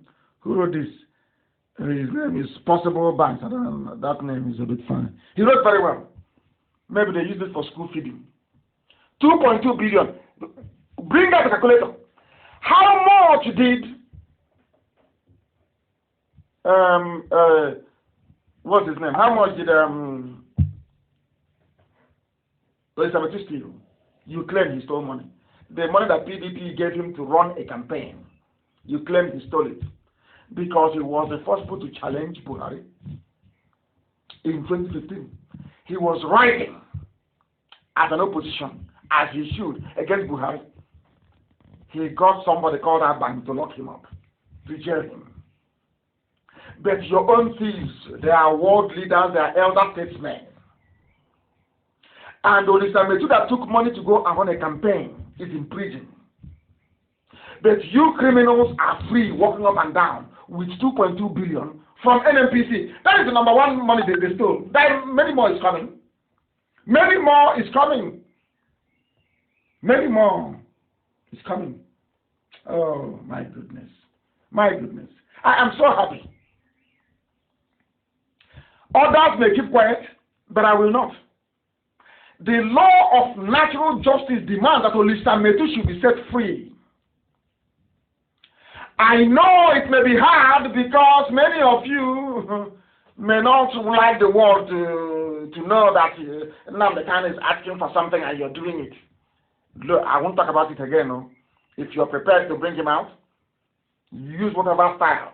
Let me promise you, I won't talk about it again. Use your style to bring him out. But the moves to bring him out must commence within 14 days. I will try to contact the family and ask them, has the move commenced to free Olisa Metu? If the answer is no, then it's bye-bye for all of you. You can't travel abroad again. None of you will. I'm just warning you. You think we're joking? Do you seriously think we are joking? You people are the ones stealing money. The same thing you did to Hausa people. You've come to fight corruption, but you're the ones who are corrupt. Fulani are the corrupt ones. You think you people and Tinubu can connive and use Yoruba media, use channels to be destabilizing the lives of people, claiming you're fighting corruption, when you people are the ones who are corrupt. How many times have you been to Central Bank to withdraw money from NNPC accounts? Where are the documents? Where did the money go to? You think you're smart? You're fighting corruption. May God, Allah punish all of you. You are criminals. You claim you're fighting corruption, but nobody is more corrupt than the Fulani. Nobody is. Yoruba is afraid. Always fearful. I don't know why they are scared. Scared of who? Yoruba fought Abacha. Where are those of you that fought Abacha to stand still? because of 2019. Because of, is it 2019 or is it 2093? I don't know. I wish Dora Akunyili is alive. Some people wrote to remind me today is the 6th year of her passing, and may her soul continue to rest in peace. A brave woman, a fine, beautiful woman, Dr. Dora Akunyili. I wish there was somebody like her today. You know, we are fearless people. Fearless before enemies. She was the one that stood up and told them that Yar'Adua is dead. Bring in Jonathan or else the world will hear about it. That's why they killed her. We remember her as she's in our prayers. Always. And her soul will rest in peace. She will continue to be a constant reminder of the price we can sometimes pay for being very brave, truthful, and upright. People like her no longer exist in the zoo. No longer exist in the zoo. We shall always remember and honor her. Dora Akunyili, that passed on or was buried 6 years ago today. Remember her. Remember her. Do you see the reason why when I speak, people say you are attacking this group or that group? What's your bad? I come after you. That's who you are. You know some of this, my God. I don't know why people don't reason. There is a man called Tunde Bakari. He was a former Muslim. He's one of the billionaire Yoruba pastors. They are not scammers, mind is IQB who are scammers. And the next time, the first town hall meeting we'll attend, I want the country that is hosting me to print a t-shirt for me with scammer at the front, miscreant at the back. The t-shirt you make for me, I want to see the word scammer at the front of it. I'll wear it. Number 1 scammer written on it. So that white people can ask me, why are you wearing this? To give me an opportunity to explain to them how stupid black people are, how they reason. This Tunde Bakare, he said, Buhari should not be blamed for insecurity. He's a Yoruba pastor. What do you expect? He was a former Muslim. And now he's a born-again miracle worker. And some of you idiots go to his church, don't you? Some of you fools, idiots to the core. Some of you hopeless fools, you go to this. Oh, my children are listening. But I've called in names, honestly.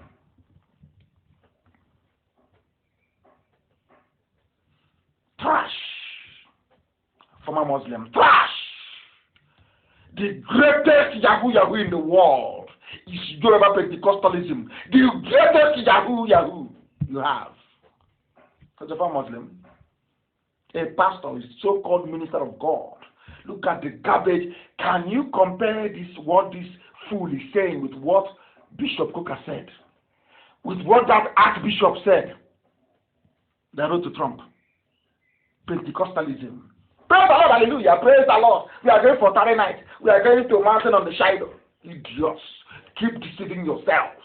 Keep on deceiving yourselves. Keep on piling idiocy upon idiocy on your head. These are the fools you go to pray for you. If Buhari is not to blame, or those ruling in his name, who do you blame? What is the meaning of accountability in a democracy? Tunde Bakari is complete idiot, complete fool. Who do you hold accountable? Why do you think people go to vote every 4 years or 5 years or 7 years? To hold the government to account. If they did well, they continue. If they didn't do well, you push them out. Accountability. That Buhari, when he was alive, campaigned on a platform of security. He's a hard man. He would defeat Boko Haram. Today, there's insecurity saying he's not to blame. Yoruba. Hey. Oh, Barrel. I think that's how people say it. Do you see my problem?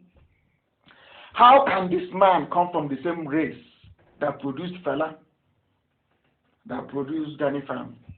How can this ardent criminal, this man is a full frontal scammer, full one. from Islam to Christianity to make money. And that is talking rubbish. Some of you will go and kneel for this imbecile, this complete idiot, this moron to pray for you. And the next day you come online and you say, pray for one Nigeria. One Nigeria. God will punish you and punish your family. Everyone Nigeria rubbish. Mad people everywhere. Insane people. Blacks, you cannot reason. Black Africans cannot. Whites are listening and I'm telling them, black people from Africa, we do not reason properly. Our brains are defective. Look at the idiots from Islam. They're making money. They are promoting him. He's making money. Come to talk rubbish. Look at Bishop Coker. No private jet. No tithe. No watering of seed. He lives in his Archbishop Lodge. This one has a private jet that you contributed for. Not to free you from slavery, not to free you from Fulani Janjaweedism, not to free you from your pain and your suffering. He is not a scammer. That's how foolish you are. It's those serving you who are scammers. Can you see how daft you are? Zoo people. You people make me sick. Nigerians, they make me, when I still want to vomit, they make me sick. Very, very sick. NMPC stole your money. Fulani went to NMPC, stole your money. They reconstruct the board. It's also them. You can't complain. It's Nnamdi Kanu with IPOB who are scammers. But you in your idiocy suffering, drinking from where you defecate, where you go to toilet to save water. The man saving you from that life of misery is a scammer. But you idiots who's doing pipeline security guard, you're not. Idiots everywhere. Sometimes, I don't know, Elohim gave us a very hard task. He should have placed Biafra maybe in Europe or in Asia or in South America. I don't know why Elohim placed Biafra in Africa. I have no idea. A continent full of idiots, right? Stupid, that's why they kill them in America and everywhere else. Look at how they're treating us in China. And you're bringing Chinese experts. Why are we hearing about Lloyd George? Is it George Lloyd? It's because white people came out to protest. Whites came. People deceiving themselves all the time in Africa. And you're asking why you were poor. Look at it just in the. Some of you will go to his church. You will go there and be talking rubbish. Speaking in tongues. Now, you know, say it's speaking like a mad person, so you're speaking in tongues. That is why your problems persist. That is why your stupidity persists. And that is why without Biafra you're nothing. Whenever you see IPOB, you must be very grateful. We are the children of light. Elohim made us that way. That is who we are.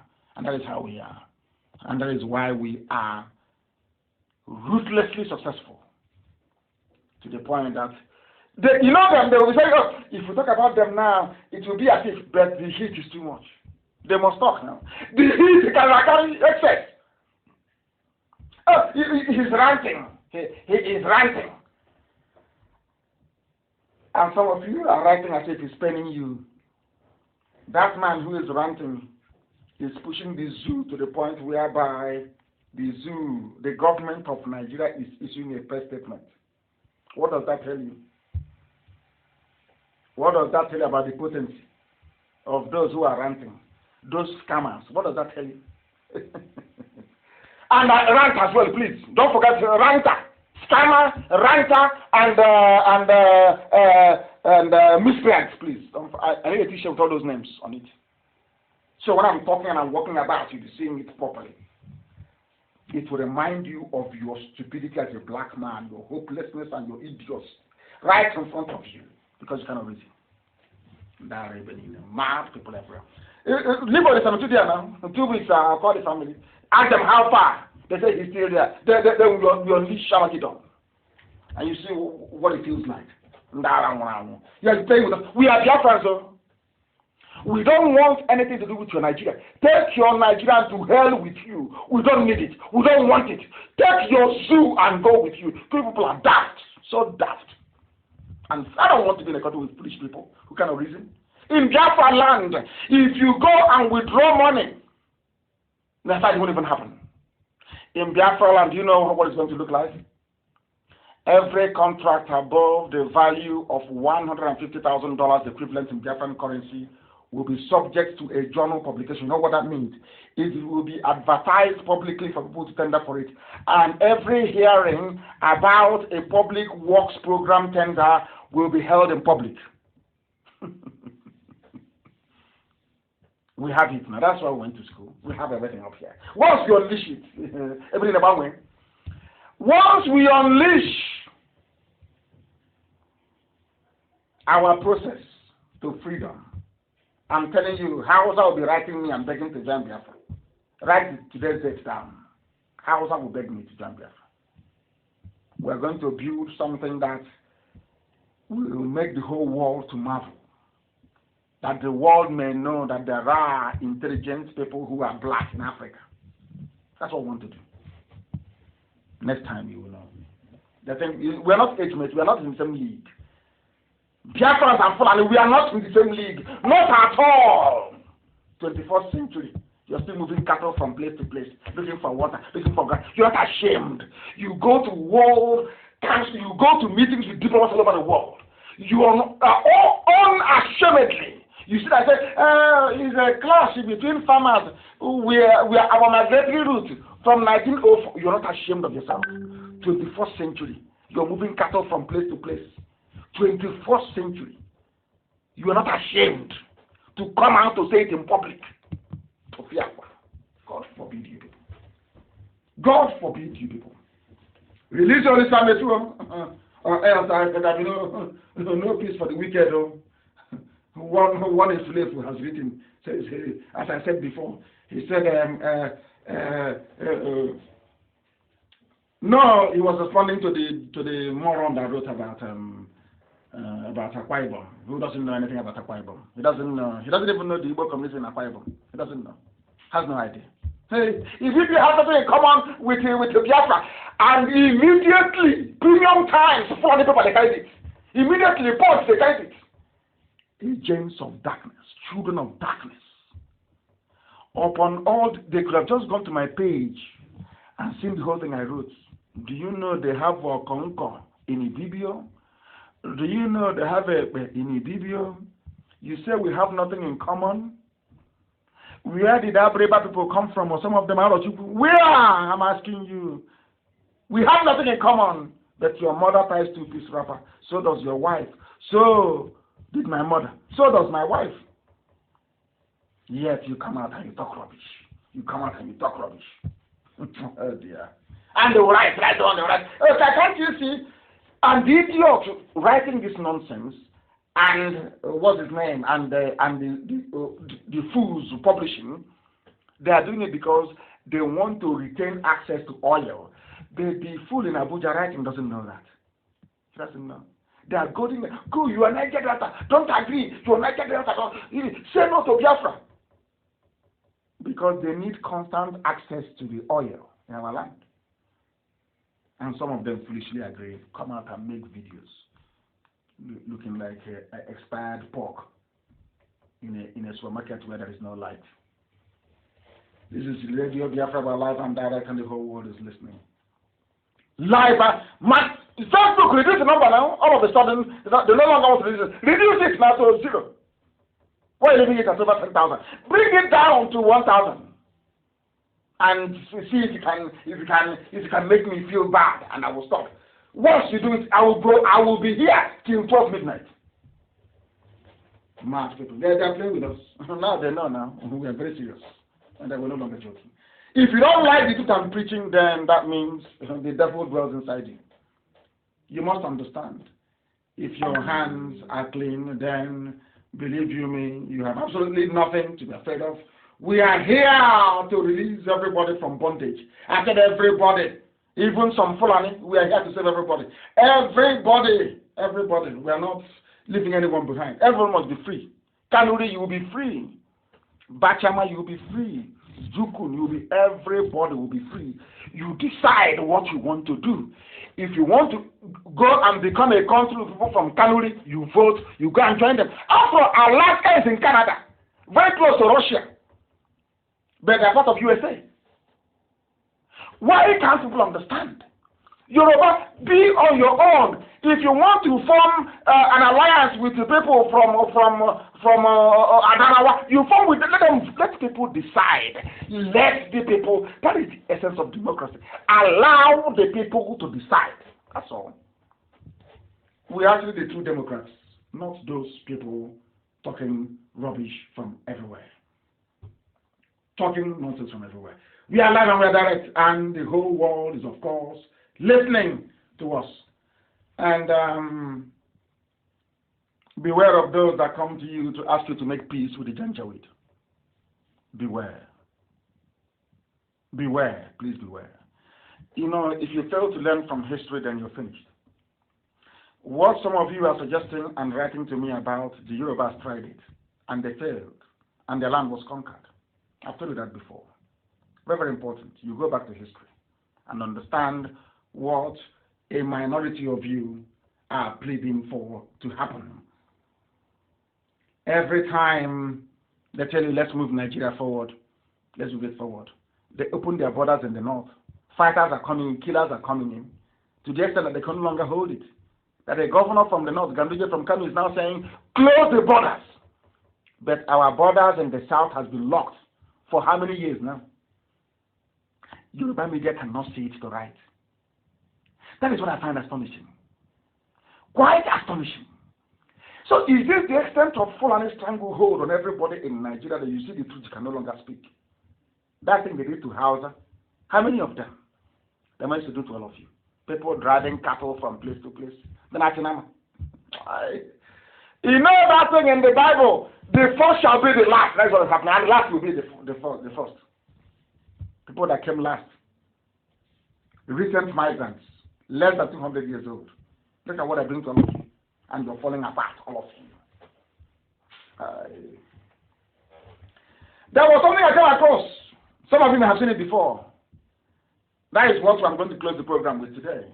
Because we've almost been in for 3 hours. How black people behave.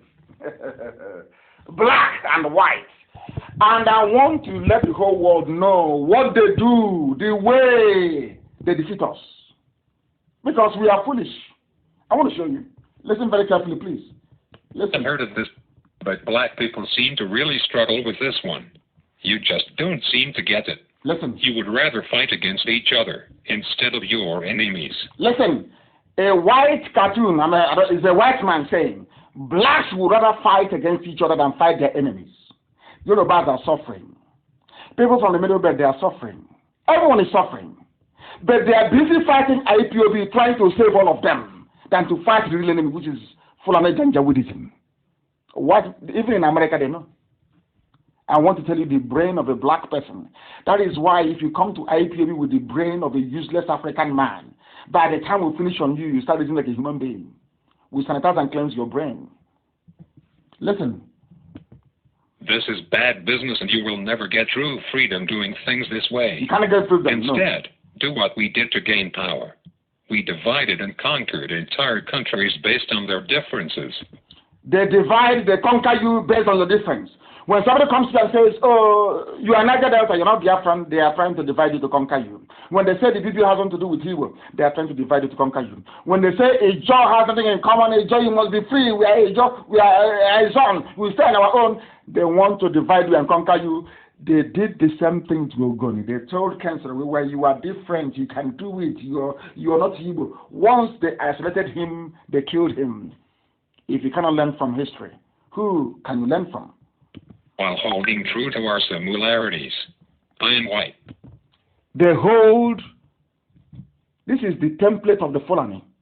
They hold closely those they are tied with. That's why they used to call themselves Hausa Fulani until we broke that nonsense. And tell them you're Fulani, you're different from Hausa. Hausa people are good people. Fulani, you are not. Did you hear what the white man said? We hold on to what makes us similar, but we accentuate what divides you. And that is what IPOB is battling.